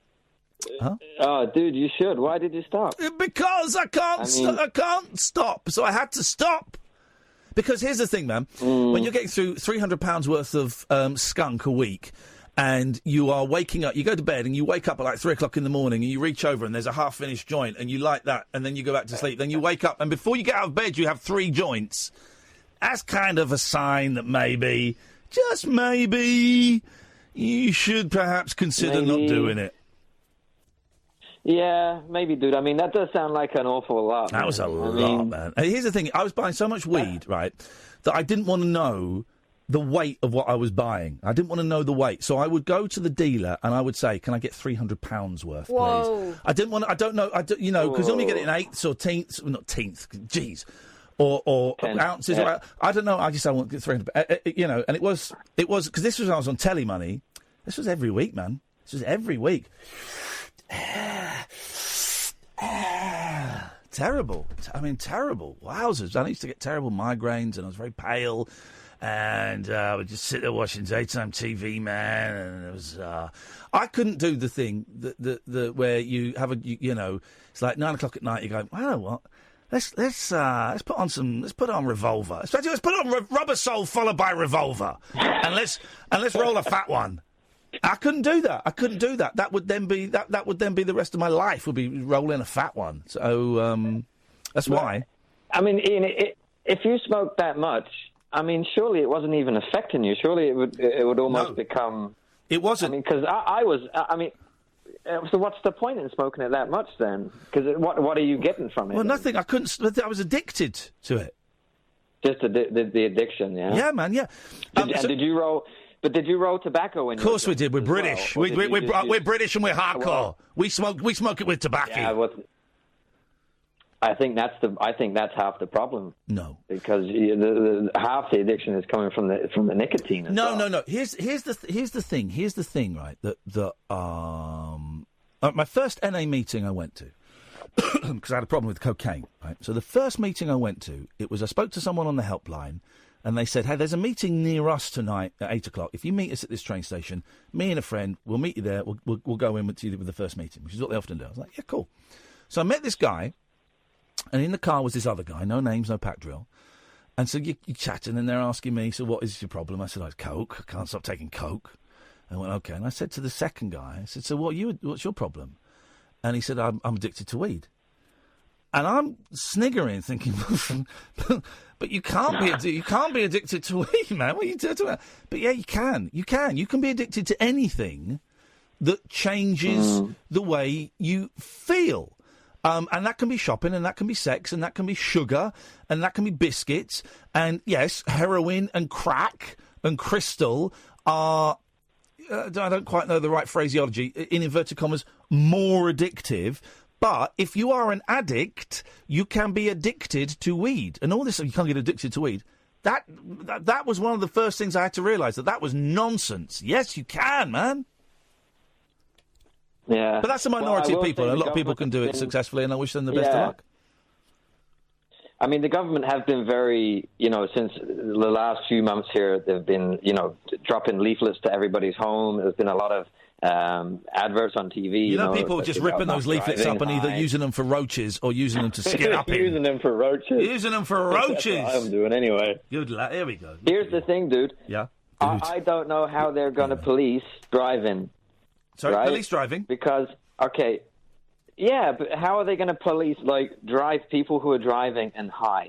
Because if you take someone like you and how much you were smoking, I smoke a fair bit too, so it doesn't affect me, right? I've already had a few today. I could get in a car and drive anywhere if I had a car.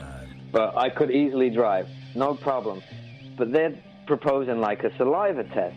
But the weed stays in your system for, months and months. So the saliva test is going to come back with having you as high when you might actually not be. But then you'd have people in my situation who would be, high who could drive. I love this background music. Yes, man! Have it! Yes, man. Turn it up louder, man. Yeah! So Ian, when you bring in the show to Vancouver, man. Bass, man. The bass is going right through me, man. Bass is making me want to shit my pants.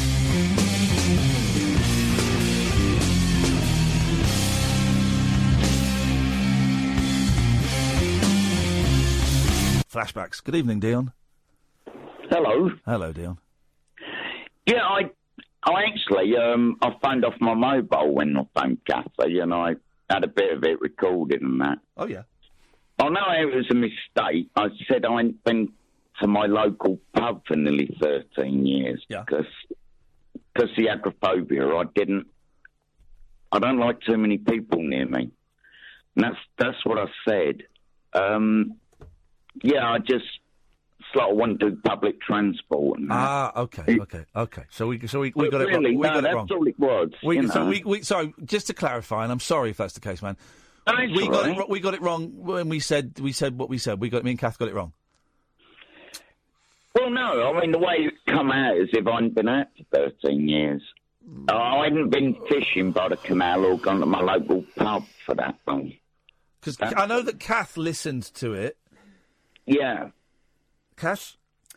Well, no, you said you were diagnosed in 2003.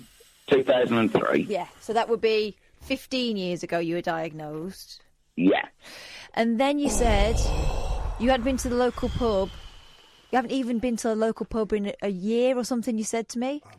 I said I think it was about 10 years at least. Oh, really? Because I've got it here. Should we have a listen? No, I don't want to. There's no need. All right, okay.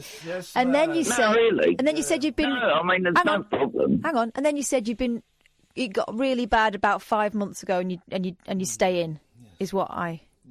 Yeah, the only place I go now is the corner shop next door. No, it's been... just going to the corner shop's been the last few years. I've tried to go fishing and that. Yeah. I really tried to go out fishing. Here's the thing, and I'm feeling loose. I don't believe anything you say. I like you. I like you as a human being. Right? I like you a lot because you've been phoning me for years. I like you a lot. I love you, man. I think you're a nice guy, and I worry about you because I don't believe anything that you say. I don't believe anything. You don't have to. No, I know I don't have to, but I want you to know that I don't believe you. That's okay. And I could always ask what you've done. Sorry, I'm bogarting that pen. So, I'd like to know what you've done with your $12 million. Sorry? What did you do with your $12 million? There's pictures of your bed there. It went up in smoke, buddy. You know what I mean? You know what I'm saying, yeah? Well, your ex-wife took it. She could have got her hands on it. She'd have loved it. Didn't know where I was hiding it. All right, then. It was with a spare tyre in the boot of the car. The snot came out my nose. I'm all right, thank you, Sam. Here's the thing, right? Leon Dion, I like you, man. I like you a lot. Yeah. I want to tell her that I love her a lot, but I got to get a belly full of wine. I hate the word belly. I haven't had any wine. Okay, but I don't believe you. I don't believe you're a spy. I don't believe you're a spy. I don't believe you're agoraphobic. I never ever said I was a spy. Yeah, you did. You did. I tell you what, I'll take a picture of the medical report and email it to you. I don't care about it. Here's the thing: you used to tell me you were a spy working for the military and you killed people. No, I said I work for intelligence. It doesn't mean you're a spy. Okay, right. Okay. You just surmised that. Okay, all right. It's all on me. All right, Dion. All right, it's all on me. It's all on me. Okay. All right. No, it's not on you. You just... I don't believe you've done missions abroad. I only went to one place, and that was the Balkans. Okay. Well, then okay. Well, then, Dion, you've lied to me then because you told me you went to China, and you're going to say you didn't. No, I didn't. You did, mate. I know you did. I'm not gonna. I know you did. Okay. I'm not that bothered if you believe me or not. Anyway. Okay, but I need to say that you're completely contradicting something you said to me years ago, and that means that you are either a liar or a fantasist. Neither. Well, okay, that's okay. One door will lead to heaven. One door will lead to you being mauled to death by lions, and only one door will tell the truth. Which one are you going to walk through? That's what you've kind of presented me with there. Well, I'm not religious. I don't want to go to heaven. But if I did go to heaven, I wouldn't know anyone. Okay, all right then. Okay. So I'd rather go downstairs. Okay. All right then. All right then. And I'm going to try and find out what you've done with your $12 million. All right. Okay, please do. Thank you very much indeed. Me neither. 0344 499 1000. See, now we've been smoking weed for the last 10 minutes. Everything's taken a downer. Drugs is bad for you, so no more drugs. Oh. Can you give me a blowback? What? The Late Night Alternative with Iain Lee on Talk Radio. We'll get you talking. Things I don't really care about. Brexit and fracking. I will talk about them for cash. If any, I'll talk about them for money. If people want to pay me, of course I will. Talk about anything for money. It's easy. But do I care about them? Not really. I'd rather we weren't leaving Europe. I'd rather. Don't care. Fracking, I'd probably rather it didn't, I guess. Ever slightly, but I don't really care. Rather we had more wind farms. Oh, you wouldn't like one near you? I would, actually. I think they're beautiful. I don't get they're ugly. I think they're majestic things. I don't know how efficient they are. I don't know if the amount of energy it takes to create one, how many years it takes of that big wheel keep on turning to recoup the energy before it starts going into positive energy. But I love them. They're just like old-fashioned windmills. An old-fashioned windmill's everyone loves an old-fashioned windmill. Oh, you wouldn't like it was a field of them next to you. Actually, I would. I think they're stunning. You wouldn't like the sonic hum. I'd find it quite relaxing about the birds that die. I don't care. I don't really care about... Here's the thing. What do I care about? I care about my kids? Ah, well, you've got to care about the environment then, because I don't care. I don't really care about anything. Do you care about anything? I mean, really care? To the point where you'd go on a march? Oh, I haven't been on a march. That says it all. Yeah, I haven't been on a march. I don't really care. I don't feel strong. I feel indifferent about most things. And like 3% pro some things and maybe 4% anti some things. But that's it. There's nothing like, oh, they're talking about this on the news tonight. I've got to watch and then I'm going to text in my opinions. No, I'm not that. There are plenty of things that get my gander up. I don't care about Trump. But nothing that would make me, put the Sky Plus box on. And here's the thing: if I cared, right, so if I care about fracking, right, I care about fracking. So now I care about fracking. What does that achieve? All it achieves is now I'm having sleepless nights about the impact of fracking in Lancashire and checking my local council website every week to see if they're going to be introducing fracking near me. So now I've got something else to worry about, that I'm completely powerless. We could go and do a protest. Right, okay. So I care about fracking. So what? What does that achieve? Just me. Hello, come Stomach. in. That was me. That was me. No, that was me. I felt totally it. me. I felt it. Do you get that, guys? When sometimes there's two of you and the stomach goes and neither of you think it's you, or sometimes both of you think it's you. 0344 499 1000. That's more of our usual topic. Anything you were going to say, or should I speak to Keith? I was going to say about protests. I think it's brilliant. The women in Ireland protesting, for... They were so fit, those women. No. Some of them were absolutely that's beautiful. Not what it's about. The women in Ireland protesting for, pro-choice. Yeah. I thought that they were... I think they're formidable and I think they're great. They're inspirational. Or as the Irish say, formidable. Do they? Apparently so, yeah. But I've got to say, there's nothing that's made me, put a bobble out on and get a placard. I'd like a reason to punch a copper. No. Yeah. Not punch a copper. Yeah. They'll punch you back. They've got a big stick. Well, exactly. I want to beat it. I want to get beaten by a load of police women. 03. It's getting a bit silly now. Let's go to... It's getting silly. Good evening, Keith. Hi, how are you two? Horny. Yeah, it's just it's funny you're talking about protests and the sort of how ambivalent you are about it. I've rung in to give a shout about the new Ian Lee film, Peterloo and Katherine. Hang on, the new Who film? Mike Lee. You said Ian Lee. You said Ian Lee. Did I? Oh, well. Yeah, I was thinking, well, you might be a cousin of third degree. Go on, because I've been invited to a screening of this. I want to see that. You'll know about this, Catherine, because you're our territory up here. Hang on, mate. I know about it as well, because I did it in history. Yeah, I did. I got a B in GCSE. Good for you, man. Well done. That's social brilliant. history in it, but I didn't fully understand it then. But basically, it was the premiere last night on the home cinema, which used to be the Corner House. Oh yeah. The Peterloo massacre. Are you aware of it, Catherine? Yes. Yeah. So, do you know about it, Ian? Yes.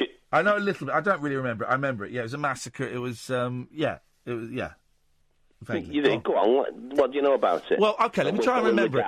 Wasn't it, okay, loaded, wasn't it, it wasn't, the place wasn't called was it Peterborough?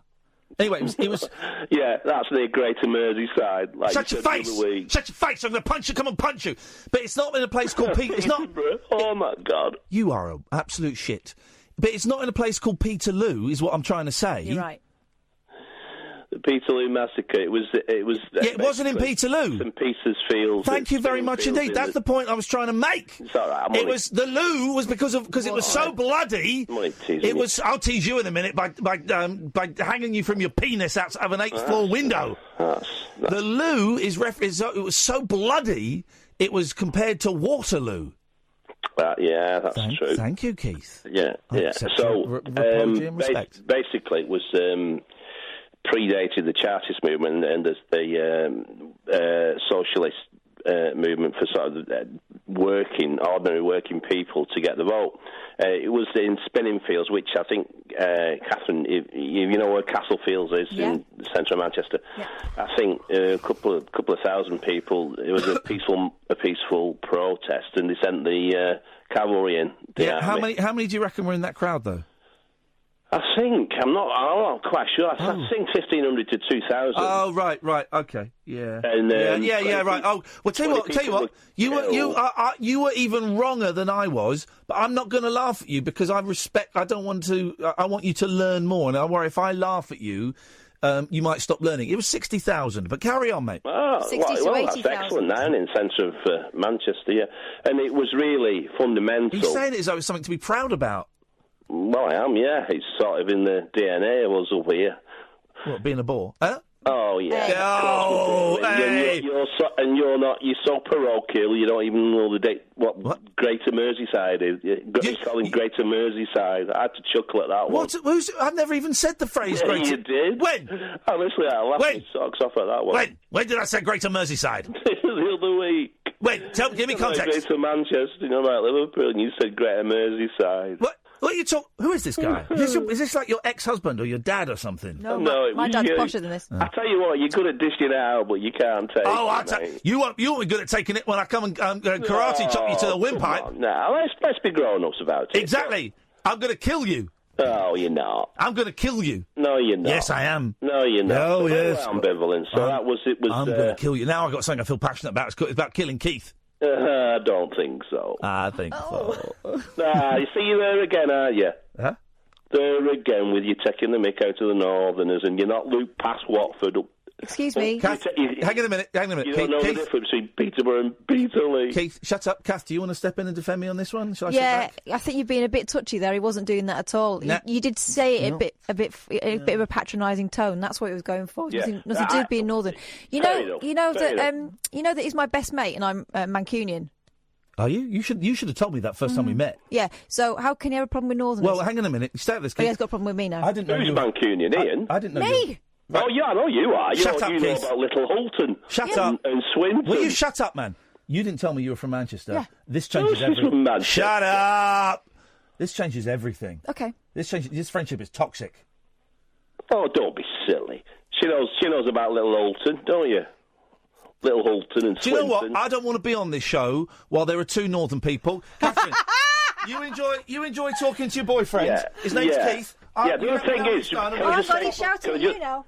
Just say this. I've gone, Keith. No, hang on, one more thing. Stick it up, you little Holton. You've upset him now. You know why. Idiot. Yeah, he doesn't like... Can I just... Big southern softy. Yeah. Can I just share this last thing? Yeah, but, Yeah. it's just me I rang in a few weeks ago about... what was it called on Sunday night? It's gone. End of a sentence? No, the drama with when he was... Oh, God, this is like a conversation with my mum. What's that programme where husband's buggered off? That's what she says. What? The terrorist drama Sunday night. Right, I'm going to need more clues because I haven't watched it. No, I can't remember. Is it the shooting man? Yeah, the doodah. The doodah! No, I didn't see it. He said it was... The what's it? No, Bodyguard. Boom. I love that. Kevin Costner, Whitney Houston. No, it's a Poor Bodyguard. Whitney, I still miss her. It was called Bodyguard, wasn't it? Or was it something like that? If I... He's gone now, hasn't he? Stay. Whatever. So there you go. What happened? Well, it was... it was... it was a sister, wasn't it? It was what? It was a sister that was trying to kill her. No, that's Eve, I think. In The Bodyguard. Oh, no. I'm talking about the recent drama on the Sunday night, the one where he was the what's it? Where he was the sort of like trying to cut out the terrorist situation. Anyway, I can't remember. So what were you going to say about it? A show I haven't seen.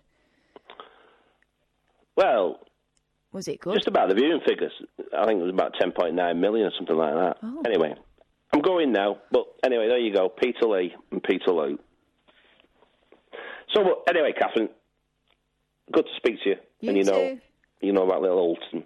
course I do. Yeah. Bye. Bye. There you go, ladies and gentlemen. Not good, wasn't it?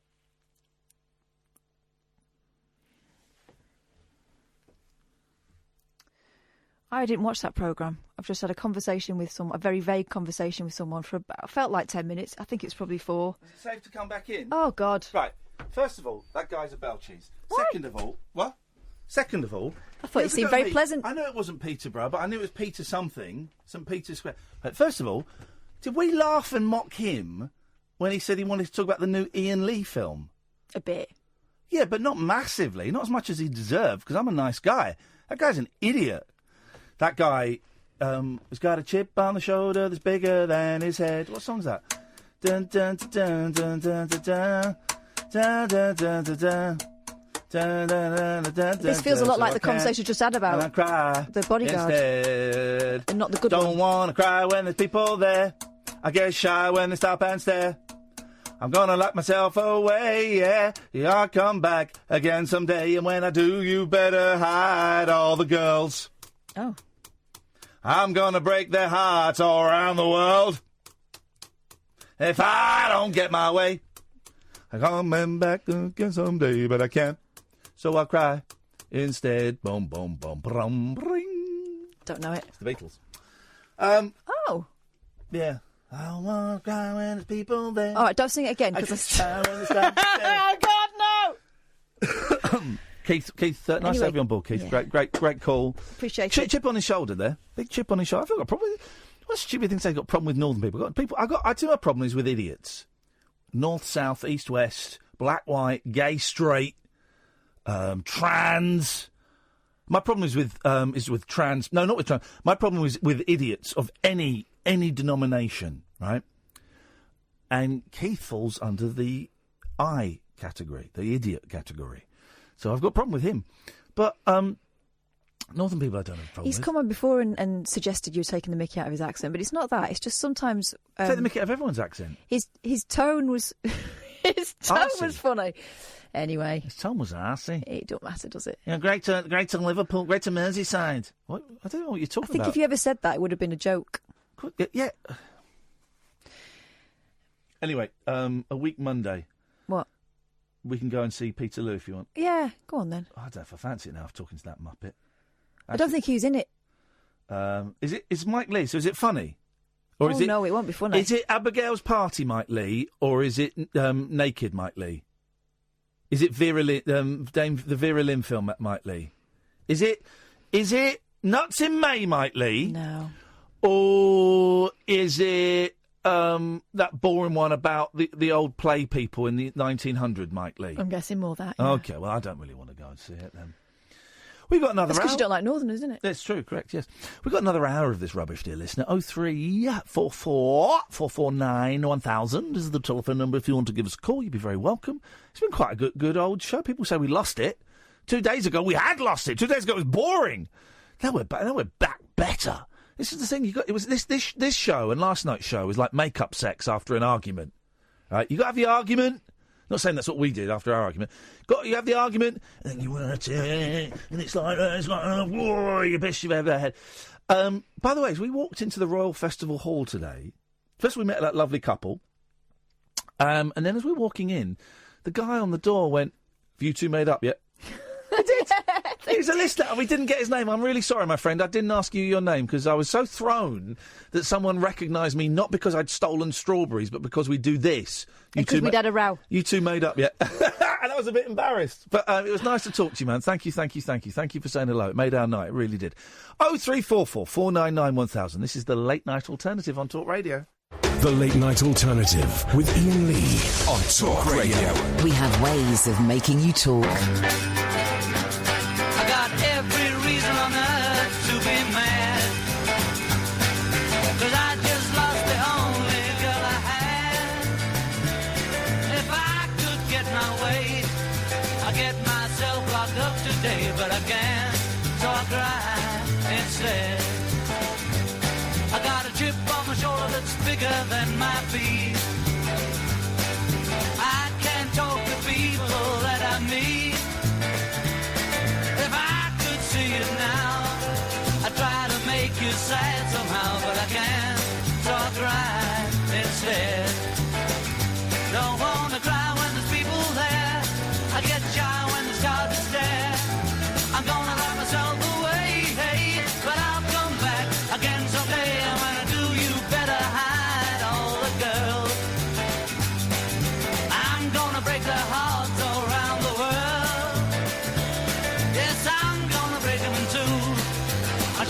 your loving man can do. Until then, I'll cry instead.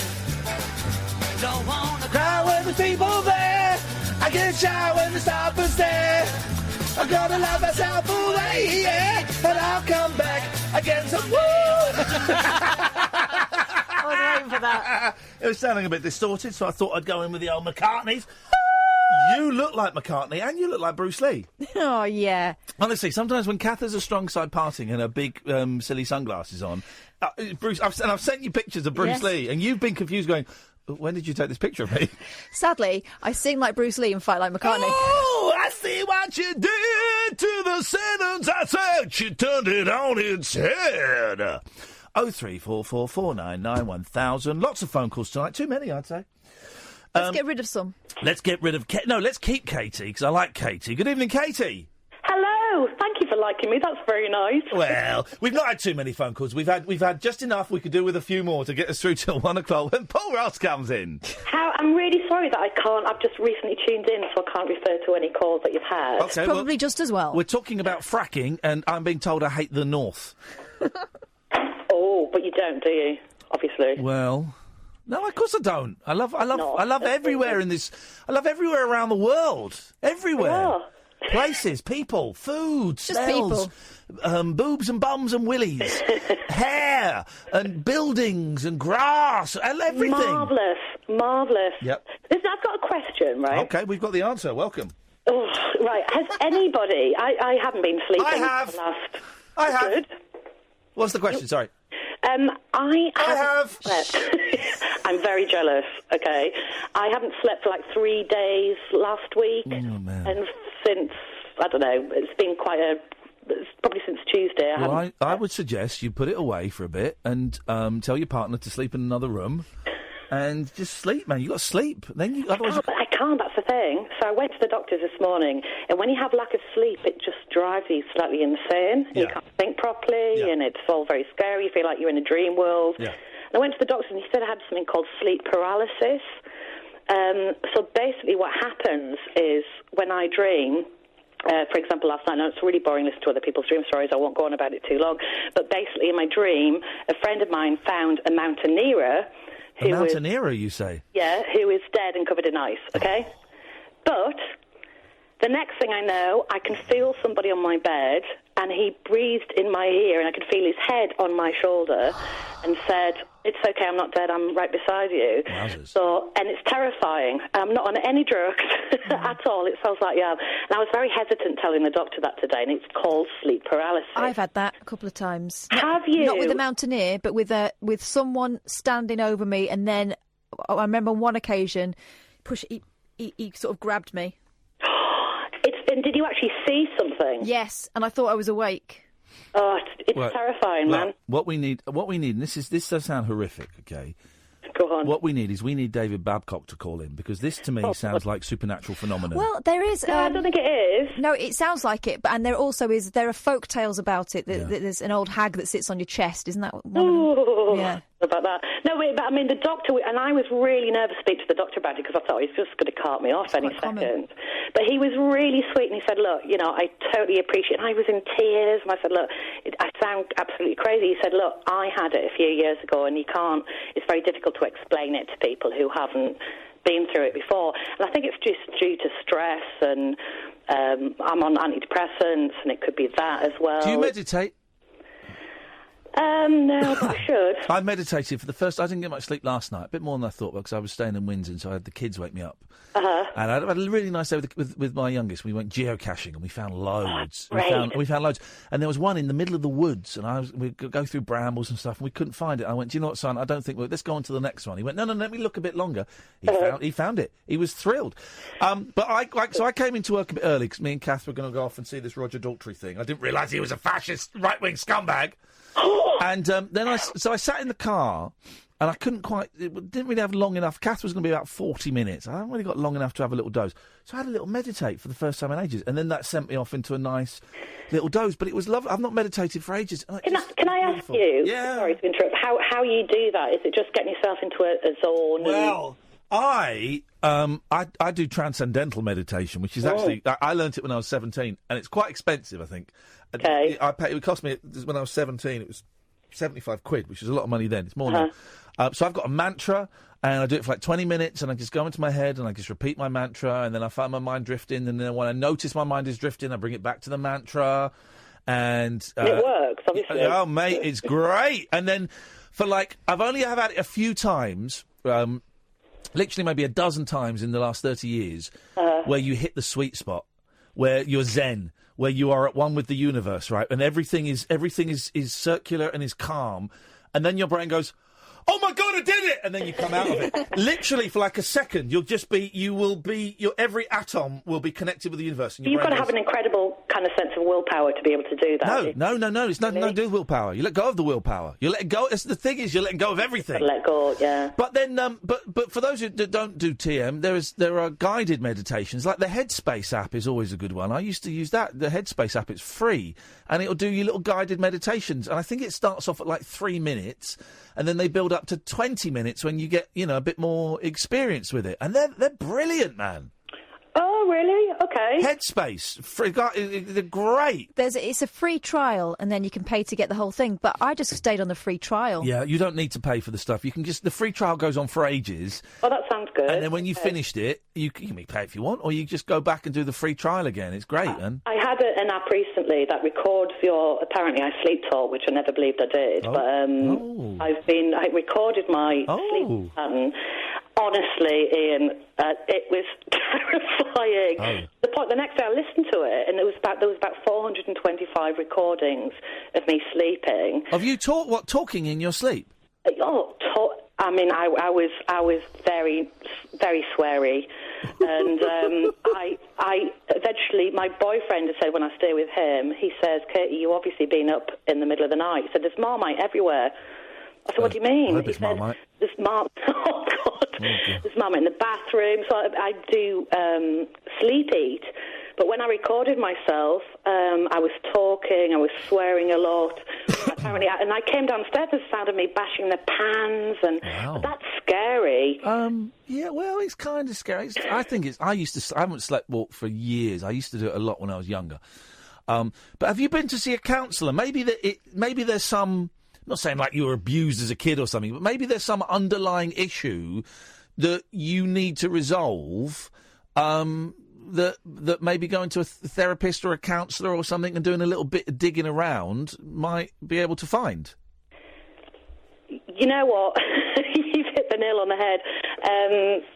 I'm going to say something now, but I can't talk too much about it. Okay. But I am going through something quite traumatic at the moment that happened in my past. Okay. And it's involving a court case, and I can't say any more than that. But and discuss it within a few months. And I think you've absolutely hit the nail on the head. So is the sleepwalking and sleep talking, is that happening while this is going on? Yeah. Boom.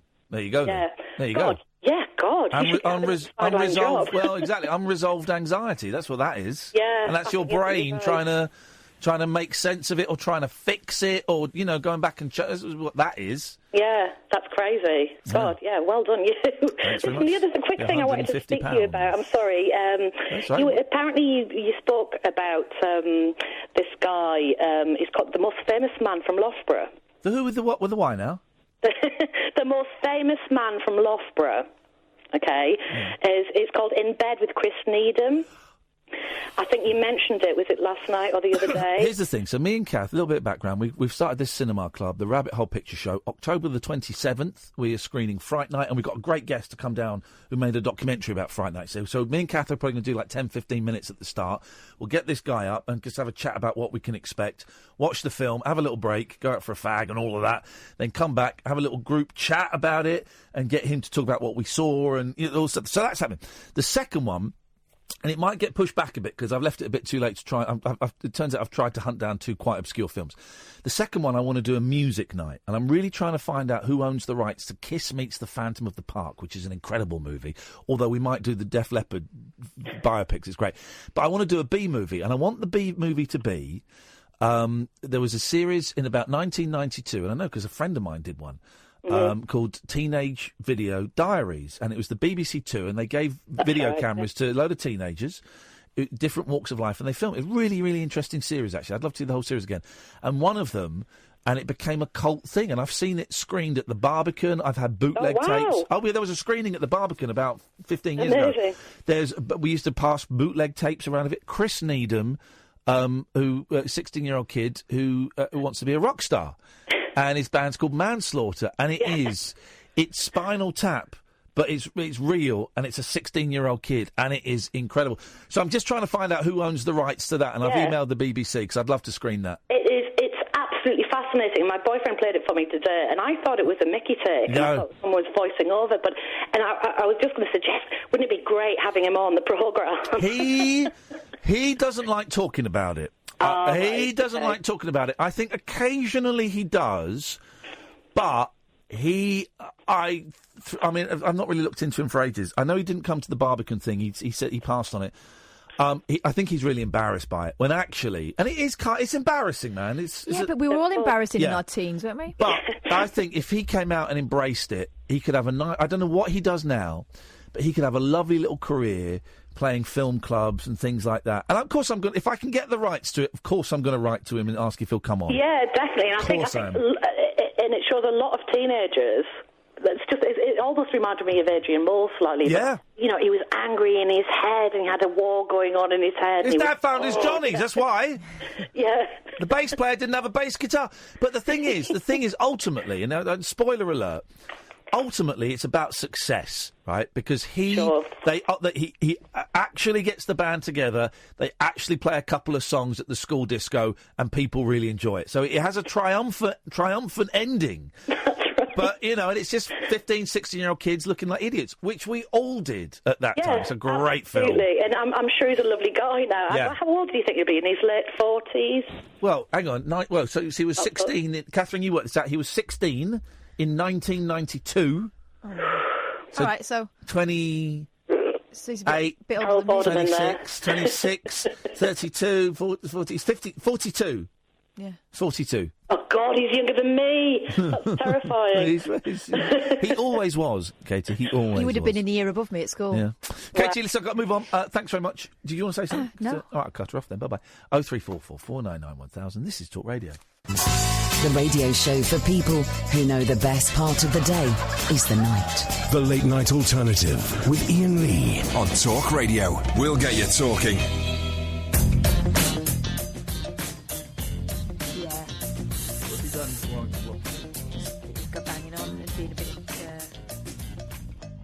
I'm not going to block him next. I'm a nice guy. Speaking of blocking, good evening, Mo. Hey, man. Hey, man, you want to speak to Nico? Is he here? Yeah, I'm here! Well, that's not very funny, but is he here? No, he's not here, Mo. The whole Nico having a slot at midnight called It's Wicked was obviously, to anyone with a grain of intelligence, made up. Why? But wasn't that fun? Hmm? His slot was quite fun. Yeah. How many times did you listen to it? What do you mean? You said his slot was quite fun. How many times did you listen to it?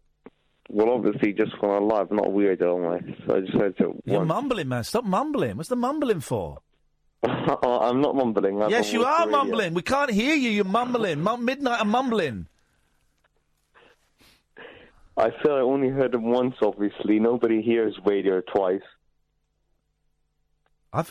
What? Nobody hears radio twice. We're getting into some heavy shiz at 19 minutes past 12 on a Thursday night, Friday morning. Nobody listens to radio twice. I do. No, you don't. Yes, I do. Quite often I'll listen to The Archers in the evening at 7 o'clock, and then I will listen to the repeat of that episode the next day at 2 o'clock. Well, that's quite sad, Ian, to be honest. I thought you were a bit more... Well, no. Well, sad or not is irrelevant. That's not... It may be sad. The point was, you said no one listens to the radio twice, and I've just proved you wrong. And I probably do it more times. So... You know what I mean by nobody. No, I don't know. Here's the thing, Mo. If you're going to use words, use the right ones. And I was going to say hi to Catherine. Is Catherine in? Yeah, Catherine's in. Yeah, she's here with me in the studio right now. Catherine. Yep. At least say hi, I mean, Why? out of respect. I don't have to do anything. I have to respect. Come on. Respect. What do you want? Just say hi. Don't tell me what to do. Well, out of respect, you're a radio presenter. At least learn how to present. I mean, say hi. Whoa, dude! Right, Okay, okay. Mo, let me tell you something. I've been doing this for 18 years. I decide what I say, and I don't take it from what. How old are you? Well, I'm not saying And what's how your old I am. radio show? He's 17. Hang All on, right, so hang on a second. wind your neck in. You stepped in to defend me. You just step back now. My turn to step in. Mo, Catherine is one of the best presenters I've ever worked with. She's certainly one of the best producers I've ever worked with. And you talk about respect. You got to earn respect, man. Don't come on and just. And I notice you do this, and I wonder if it's an issue with women that you have. You constantly come on, and you have a go at me. All right, it's rude and it's ill-mannered and it's not funny, but it's fine. I'm a big guy and I can take it, right? And I know Kath can take it, but there's a certain. It's even nastier. There's the tone and language. The tone and language you use when you direct it at women is even nastier than when you direct it at me. And I just wondered why that was. I give you the exact same treatment. I think you're just as good or just as bad, whatever way you like to put it. Okay, here's the thing, man. I thought by saying that she can't handle criticism, I think you're patronising her. No, she can. She? Right, hang on. She can handle it, but you're nastier when you do it to her, Mo. You're nastier. So stop it. Totally not true. Mo, you're nastier. Stop it, son. Do you know what I hear, Mo, when you speak? Yeah. I hear someone who's bitter and jealous. Bitter and jealous of a talk radio channel that gets about, 5 listeners? And you can't help yourself from ringing in and listening. Mo, listen, man. I have long argued hard that you should be allowed to come on the show, and I don't want to stop you coming on the show, but I can't work with what you give us. You give us dark energy. You give us bad vibes. You give us negativity. You give me nothing creative. This show is celebratory. It celebrates life and love and art and joy and questions and humanity. And you all you do is take. You take and you insert darkness in the show. And I can't work with that. And I've really tried to get my head around how do I make something out of Mo's call. So I've tried being nice to you. I've tried being silly with you. I've tried trying to out-mean you. And I just can't make it work, Mo. So here's the thing, man, right? You've obviously got an issue with, I don't know, women or with me or with talk radio or whatever. I don't know what it is. I can't work it out. It's the only show that I really don't like. So either, right, well then stop listening and stop phoning in. If you don't like it, if it's the number one show you don't like, then stop listening and stop phoning in. It's that simple. Well, then listen to my last call, then. Good. No. Good. You're tedious.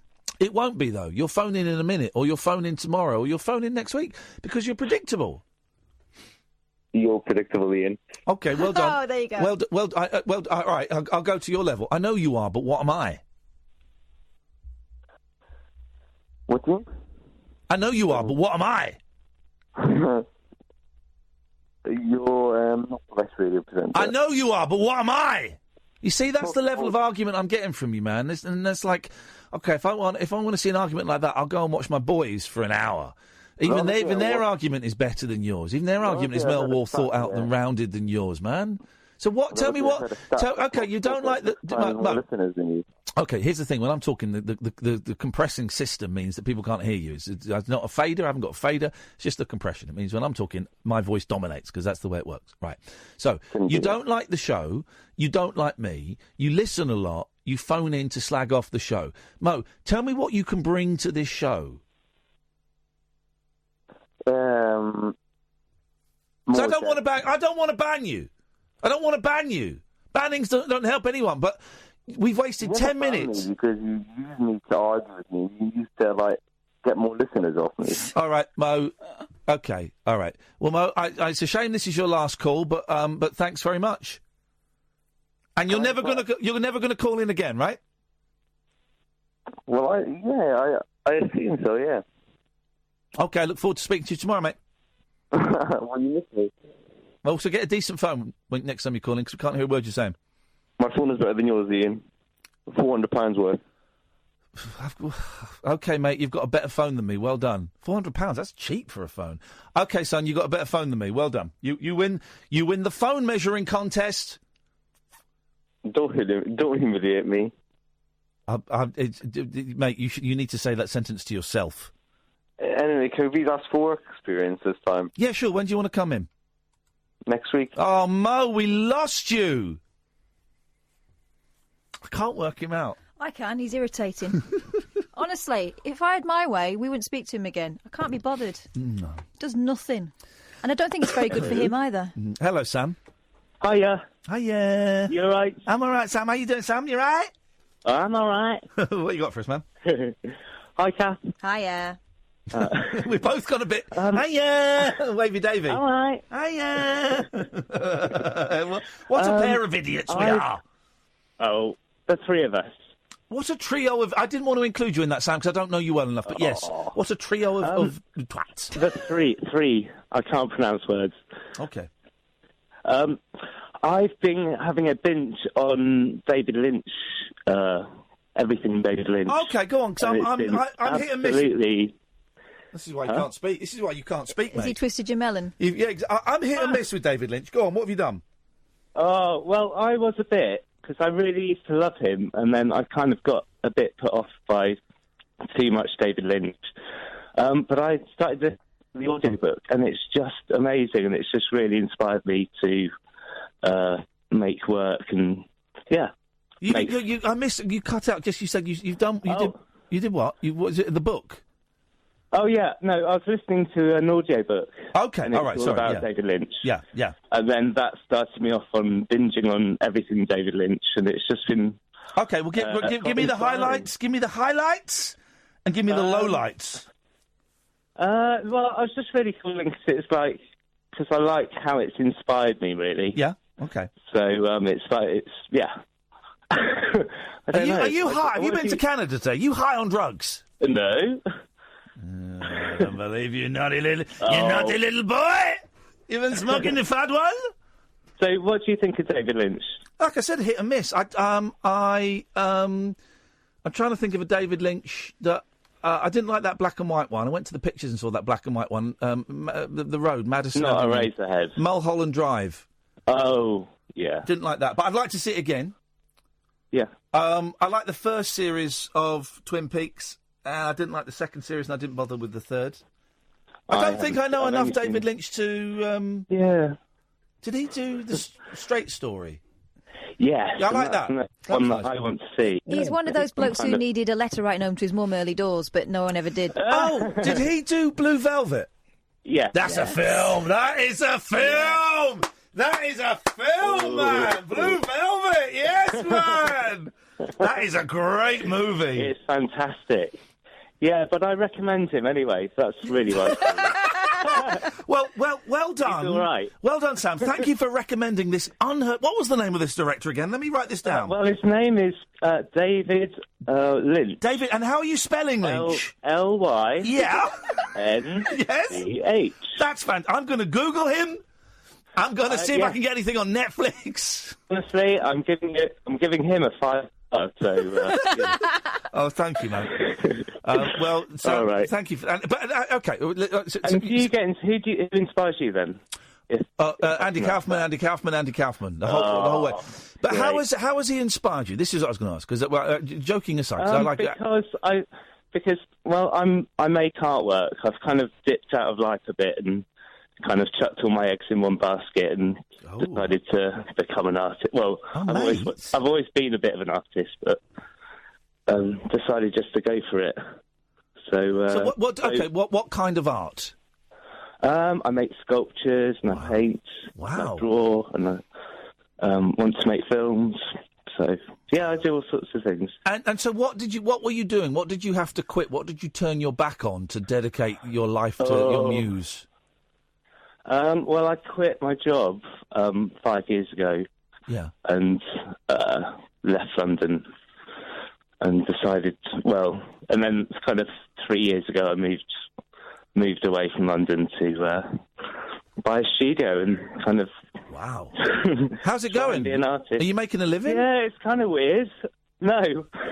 Okay, all right. But I think with me, it's been a confidence thing over. Like I've kind of been building up to this for 20 years, so it's kind of I've always kind of put other jobs over my own work. Yeah. So Of course. So anyway, if we're offered money to do something, we always kind of go, well, that 500 quid will be really handy. This creative thing can wait. Yeah, exactly. But I decided that the creative thing's probably, I can't get away from it, and it's always me. So I've got to, and I don't have any dependents either. So I found myself in life thinking, right, I can take this.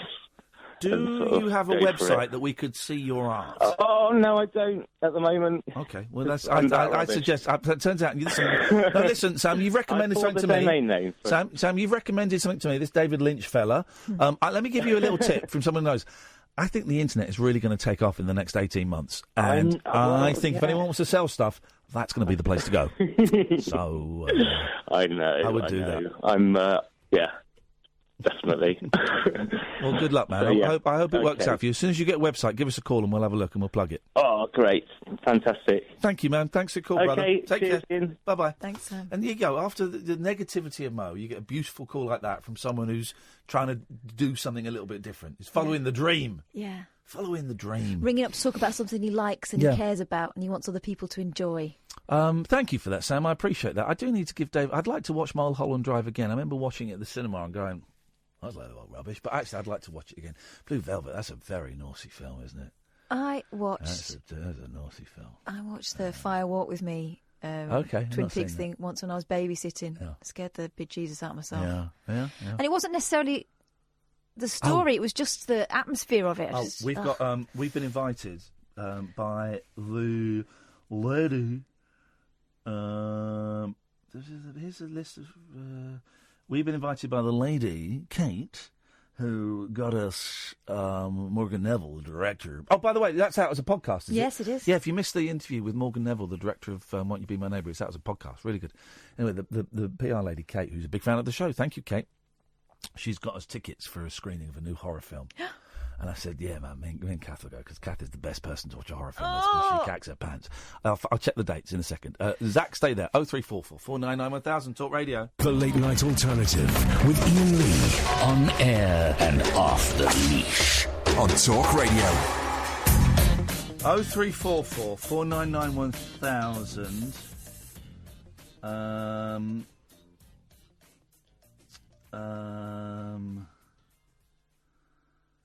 Ooh, yes, mate.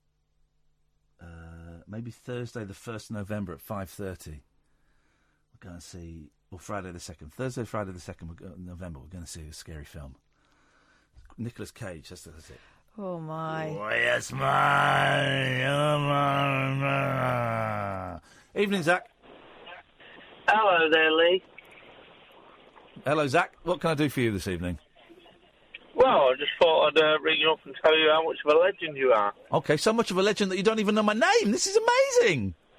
Iain Lee. There we go. I'll call you Lee. Listen, Iain, we've spoke a couple of times, all right? Yeah, all right. I've been following you since the days of Rise. Do you not remember? I remember Rise, yes. I don't remember you following me. I'm a DJ. We spoke a couple of times, but yeah, I used to get up every morning and absolutely wet myself listening to you on Rise. Thank you, man. That was one of my favourite jobs. And then Mel and Sue would come on and, well, slightly ruin it. Well, that was an odd pairing. Me and Edith Bowman did the first 90 minutes of Rise, and then Mel and Sue came and did the last 30 minutes. Strange old days, strange old pairing, but it was a thrill to work with those two. I like those two a lot. Yeah, I think the last time we spoke, you said something about Kate Lawler. I wrote a tweet and someone... Oh, you were sexually offensive about Kate Lawler. I remember you. Yeah, and Jamie East got offended. Yeah, I remember you. Yeah. You're the... Hang on a minute. You're the Pizza Express DJ. No, Wagamama. You're the Wagamama DJ. Remember this guy? He DJs in Wagamamas. Yeah. Yes, man! Is it the Wagamamas in Canada? No! Oh. I remember you. There we go. That's the yellow... Zach, that's the yellow card. Sorry. I didn't realise. Sorry. Well, young man, you know you can't say the F-bomb on the show. Sorry, I do apologise, Ian. Okay, you sound a little bit tipsy. You had a good night. Yeah, I've had a little bit good night. I'm having a McDonald's at the minute. Beautiful. You can't go wrong with a Mackie. I've told my boys they're coming into the show tomorrow night, so none of that potty language. And I said if they can stay awake on the drive home, we drive past the drive-through McDonald's, and if they're awake, we can get a Happy Meal. And I know that the youngest is going to be asleep. I guarantee that. Saves me money. But my boys are in the studio tomorrow night, so I don't want any bad language from you. Hey, respectfully, Ian. Thank you, Zach. All right. But honestly, I genuinely listen to you, right? Yep. Every single night you're on, and I don't know what it is about you, whether it's your personality or the way you deliver. I'm sexually very powerful. No, but you can describe a basic thing, and it just comes out funny. Well, let's try it. Okay, let's try it. I'm going to describe a basic thing. You've got to guess what I'm describing, okay? It's long, it's blue, it's translucent in places, it's metal, and you use it to write with. What am I describing? A borderline! Yeah, I am! It's a pen, but it is. Yeah. There you go. You're right. I can describe things. Okay, Zach, thank you, man. See you next time.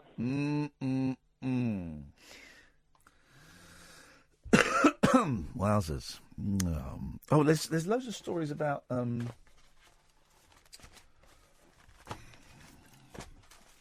ghosts.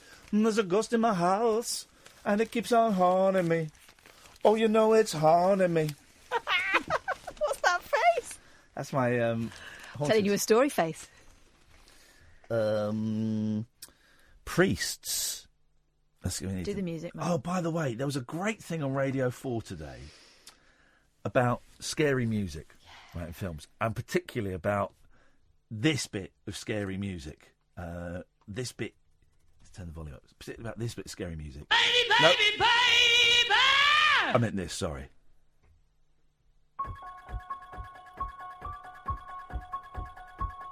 Right. It's a brilliant thing dissecting that, right? I think that's in 5/4 time.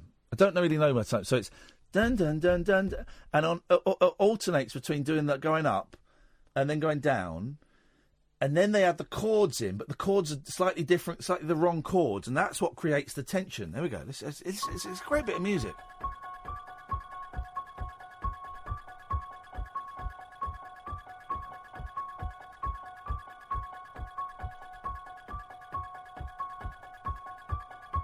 Here we go.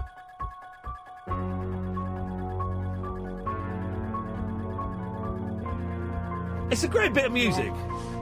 Anyway, priests are forming so-called Ghostbuster squads. It's better than Who's calling them that? It's better than forming paedophile rings. So they're doing better there. Well done, guys. Amid claims demonic possession cases are on the increase. Churchmen. I've heard of church mice, but churchmen? Churchmen are getting special training to help them perform exorcisms. Father Pat Collins, an Irish exorcist from Somerset, said every bishop should have trained priests in their diocese. Okay. He says he regularly gets messages asking for help with demons. Father Collins said, from Ireland, nearly every day of the year, I receive an email or phone call from desperate people who feel oppressed by the Eiffel Tower, evil spirits who believe that their home or workplace is haunted in one way or another. It's not bad. It's not bad. B plus. Well, come on. B minus. He claimed one incident involved a young girl who shouted out the sins of someone in the room, in scenes eerily similar to the 1974 film The Exorcist. The child called out in a man's voice. Your mother sucks jelly babies in hell. Bishop Alphonsus Cullinan of Waterford and Lismore in the Republic of Ireland said, I'm from Ireland, Eiffel Tower. No, Republic of Ireland. The priest is wearing the fur guys. No, they don't talk like that in the Republic. He's moved. The priest had worn the fur guys to make sure they'd gone to confession. One guy didn't want to go to confession, and the girl with the voice that was not hers, a male voice that was coming out of her, actually called out the sins of the guy who'd not been to confession. So that's kind of scary stuff. The bishop warned strict guidelines need to be followed when setting up a Ghostbuster squad. He said, we're finding our feet in this area. It's something that there are more and more requests coming in for. It's a tricky area because we all know that ghosts are bollocks. There's another ghost story in a minute, but... Oh, now, OK. Sick Halloween costumes, including a zombie bursting from a pregnant woman. Right, this is the opening sentence of this story. So this is the headline. Headline, Zombie Mum, Costume Fury. First sentence. Sick Halloween costumes include... Oh, it does make sense. Sick Halloween costumes include a zombie bursting from a pregnant woman. OK, it's fine. I would be slightly sensitive about wearing it around, but it's not the worst thing. Online store eCrater was selling a sexy burqa outfit for $24.95, while the retailer Hollywood...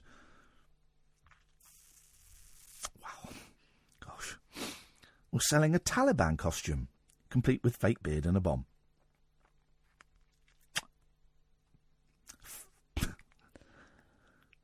Taliban don't do that anymore! It's ISIS! A seller on eBay was flogging a serial killer straitjacket. Sue Baker of Mental Health Campaign, Time to Change, said, depicting mental illness in this way feels some of us. OK, right. The sexy burqa. Now, I would not look at this and think this was in any way a burqa. Maybe this is the thing. It is, and it's sexy, right? But, I'm about to show it to Catherine. To me, that looks like one of the hot women in, like, the Alibaba kind of world. I wouldn't take this as a slur against Islam. Would you? I say that's a sexy Alibaba lady. Oh. I hope she's got matching knickers on. Well, have you seen Holly Willoughby in the tight latex? Jeez. Jesus. I think the fact that it's black is what makes it... Were you talking about the woman? No. No, but it's a black veil rather than sort of... It's a veil more than a burqa, isn't it? It's a veil. Yeah. It's a veil. It's a veil. I love these stories every year. There was one the other day about someone mums are furious that they were selling a zombie Michael Jackson outfit. He's a zombie now. Well, also, look... You can't even deny that. He's a zombie. People sell all kinds of crap online. You find something to be offended about. Someone is selling a breadboard that I signed. It's up to £23. Here's another one. Then we'll have a little break. Then you can come in. It's time for Kath's well, it's a feature that we're calling Kath's period. And then I realised that it was actually... That sounds inappropriate. But what I meant is her period of the show to shine. And it's too late to change it now. So after we come back, we're going to do Kath's period. It's a feature... I don't really like It's your that. show. I know. The thing is, it's locked in now. So we're stuck with that. We are stuck with that. And I just thought it was a great... And I didn't think it through. And I said it to someone. They went, it could mean... I've not with that. It means it's your period of the show to shine. So it's kind of Kath's period of the show. I'm showing. Yep. Period. No. Spotting. No, you've misunderstood. It's not about anything to do with your body. It's to do with your talent. But it's your period of the show to shine and show us what you got in terms of news stories. Don't worry about it. Can we... Spooked? No. It's too late now. It's locked in now. You haven't got a jingle. Yes, I have. Spooked staff have called Ghostbusters... Who are you going to call?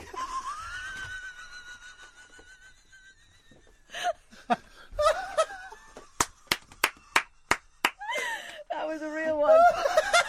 Serves you right.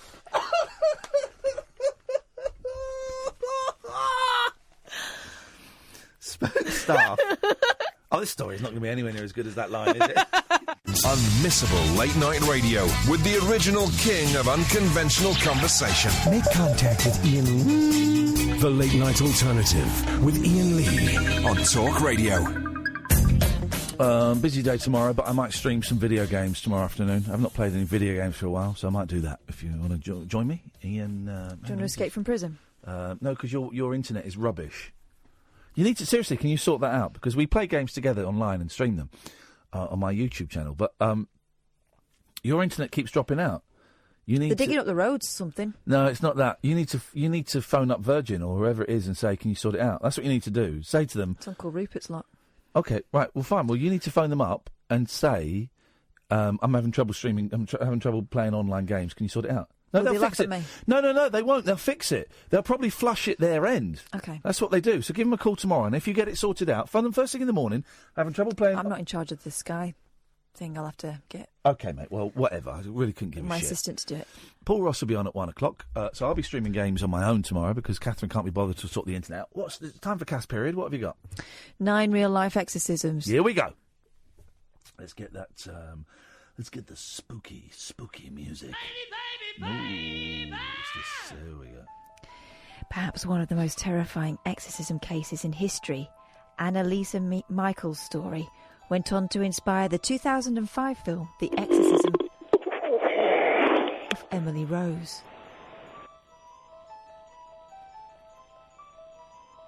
Go on then. Did you hear that noise? Nope. Michael, a young German woman, had struggled from an early age. Yeah, Annalise Michael. Don't call her Michael if it's a lady. They're calling her Michael. I'm just reading it out, mate. I've not written this stuff because I know it's bunkum. OK, all right. Hunkum bunkum. Michael, a young German woman with a boy's name as her surname, had struggled from an early age with mental illness. Right. Diagnosed with epileptic psychosis, she also experienced depression and visual and auditory hallucinations for which she was hospitalised. Okay. With time, her symptoms intensified, growing to include an aversion towards religious iconography. Both she and her Catholic family attributed her condition to demonic possession, as you would. OK, not mental health. It's demons. And beginning at 22, she underwent an intense 10 months of Catholic exorcism rites. Nearly 70 exorcisms were performed in secrecy under the order of the Church. In July 1976, Michael passed away. An autopsy declared her death was the result of emaciation, malnutrition and starvation at the hands of her priests and her family. So you're telling me about mentally ill people who've been abused by priests. Yeah. OK. God. And God. They discontinued consultations with doctors. The family and priests involved were investigated. What charged, country was this? Germany. Well, they're full of perverts. Charged with negligent homicide and found guilty of manslaughter, serving... Wow. 6 months in jail and 3 years probation. OK. Flipping it. Let's get them on the show. Sound like great guys. Here's another one. OK, good. That's what the pause was for. Anna Eklund. Anna Eklund. From Germany. Often said to include speaking in tongues and strange guttural voices, levitating and clinging to bedroom walls, disturbed thoughts and revulsion of holy objects and sacred spaces, Eklund's possession spans several decades, beginning in 1912 when she was just 14 years old. Her case was so well known that it served as the basis for a time profile of the priest in charge of her exorcism, Father Theophilus Reisinger. Anna's demonic possession was reportedly the result of a curse put on the devout Catholic in 1908 by her caretakers, her father and her Aunt Mina.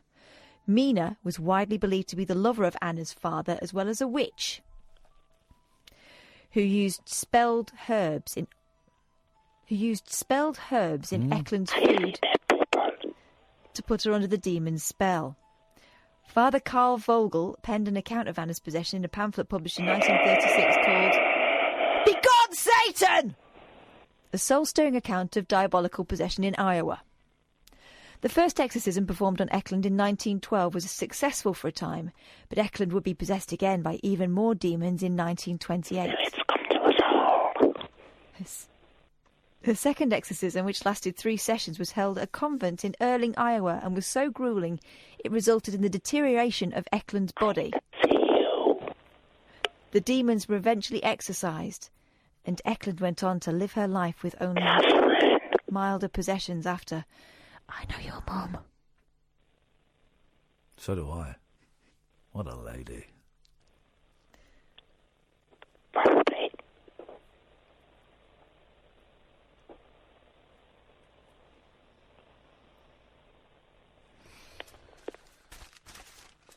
Where's the mail? Oh, you didn't bother. Bringing it in. You didn't feel like bringing it in? I didn't feel like bringing That's it in. fine. It doesn't feel It wasn't in the pile. Do you want me to go and fetch it? Nah, we've got 5 minutes left. Paul Ross will be in to bang on about his show and show off about all the hard work he's done in a few minutes. So I'm not going to waste any content on the slackers that listen to Talk Radio at 8 minutes to 1. Do you want to know about the Smells poltergeist? No, I don't. Those are the worst stories. I don't want to look over your shoulder because I'm getting a vibe that there's something over there. You see? Ah! Stay at that.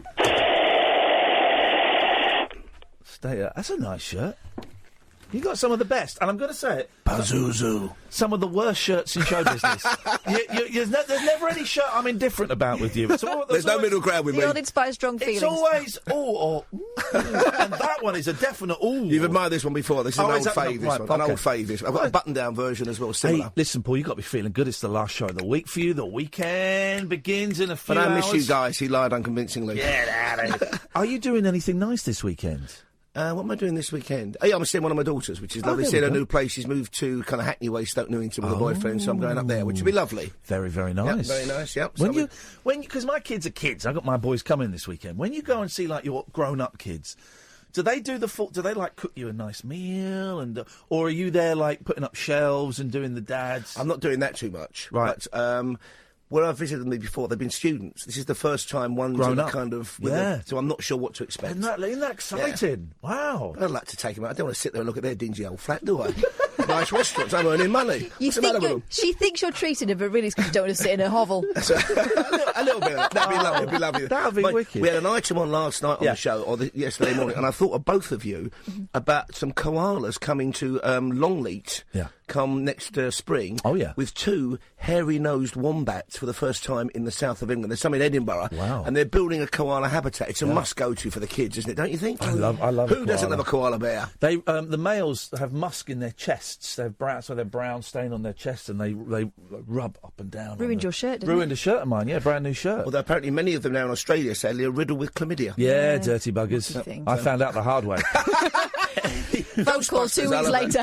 Ghostbusters, that was a good gag. I'm having that one. That's mine now. I'm putting that in the biscuit tin. What is on your show tonight? I don't want to know about what's on yesterday's show. I want to know what's on tonight's show. On tonight's show, we've got the usual old chosh. We'll also do a bit of ghost busting, because there's lots of stuff coming up for Halloween. We had our man on last night for the Archives of the Afterlife. Oh, yeah. It was a challenge. Interesting fella. Okay. He was an interesting guy. He had one. I said, is there any items you're scared of? He said, no. He said, I've got my item I'm proudest of. And it was the cap from the former Wisconsin electric chair, old Sparky. And I said to him, how many lives are that claimed? And he said, a magic number 9. What time was it on? Because I wouldn't mind checking that out. I don't think you want that in your head. No, he had other issues as well, I think, the guy, but he was a fascinating bloke. Other things going on. They're the best guests, man. He's an ordained minister, and he's an expert in demonology and exorcism and stuff. His whole life. And when he was growing up, his brother was constantly attacked by malevolent forces. So it was a longish conversation. Oh, but we're talking about a jollier ghost hunting thing to that, which is happening in Nottinghamshire when they're going round and they go out and have a few drinks, and halfway through the night, have a few drinks, you turn up, you're in your inclusive ticket, which is £28, get a couple of drinks, halfway through the night they break up fish and chips. Oh, there you go. That's a way to interrupt a ghost. That would have calmed down Pazuzu in The Exorcist, wouldn't it? Yeah, totally. Fancy some fish and chips? Yeah. Want a little gherkin on the side, pickled egg? You can't terrify people when you've got greasy fingers. No. You can't. Oh, that sounds all right. So we're doing that as well. I'm also talking TV with Mike Ward. It's a kind of Strictly Come Dancing weekend. And we're going to be hearing from Craig Revel Horwood, who's Cha-Cha Charming. Okay. So lots on the show. All right. I think those scumbag cheaters should carry on dancing and get voted out when they don't do a good enough dance. I think that's what they should do. That was such a... Talk about storm in a teacup. So someone kissed someone they weren't meant to. Oh well. It was the front of the Daily Telegraph and the Times. I know we shouldn't expect on the more. Front of those? We shouldn't expect more from those papers, Isn't but we funny? sometimes do, don't we? You know. Isn't it funny? I mean, to make those everybody, all 4 people involved in the immediate, the couple and the husband and the girl, all of them, just to have that on the front page, a kiss. The Telegraph has always got form on that, because my first job in papers, my then editor said to me, I was reading something like The Sun, he said, if you want to read smart, he said, read the Telegraph, because they quite literally print any kind of dodgy court case, every cough, and quite literally spits. Yeah. Page 3 of the Telegraph. That's why all the lads read it on the way into work. Paul Ross will be on at 1 o'clock. It's his last show of the week, and he normally saves the best until the end of the week. It's, in fact, it's my last show ever on the station. Hey, controversial. I've just decided. Good. Good. It's about time we got some talent in. Paul Ross is always worth a listen. Thank you, Katherine. Welcome. Okay. Oh, there's the attitude. Oh, no. Thank you, Ian. That's it. You're welcome. I'm happy to give people an opportunity. Sam, thank you very much indeed. Although you got your coat on and looks like you're ready to dash out, that's rude. That creates a negative vibe the for me. bell is for me and not for you. You are a bell. Podcasts are plenty, guys. There's the rabbit hole. Did you put a new rabbit hole up? No, you've still got the thingy. Okay, right. Again, it's my fault. Yes. And so it actually is, right. though. Okay, and you're in it. Is that like technical speak? You've still got the thing. Yes, it's very technical. We will be back tonight at 10. Stay tuned. Paul Ross is up after the news. This is Talk Radio.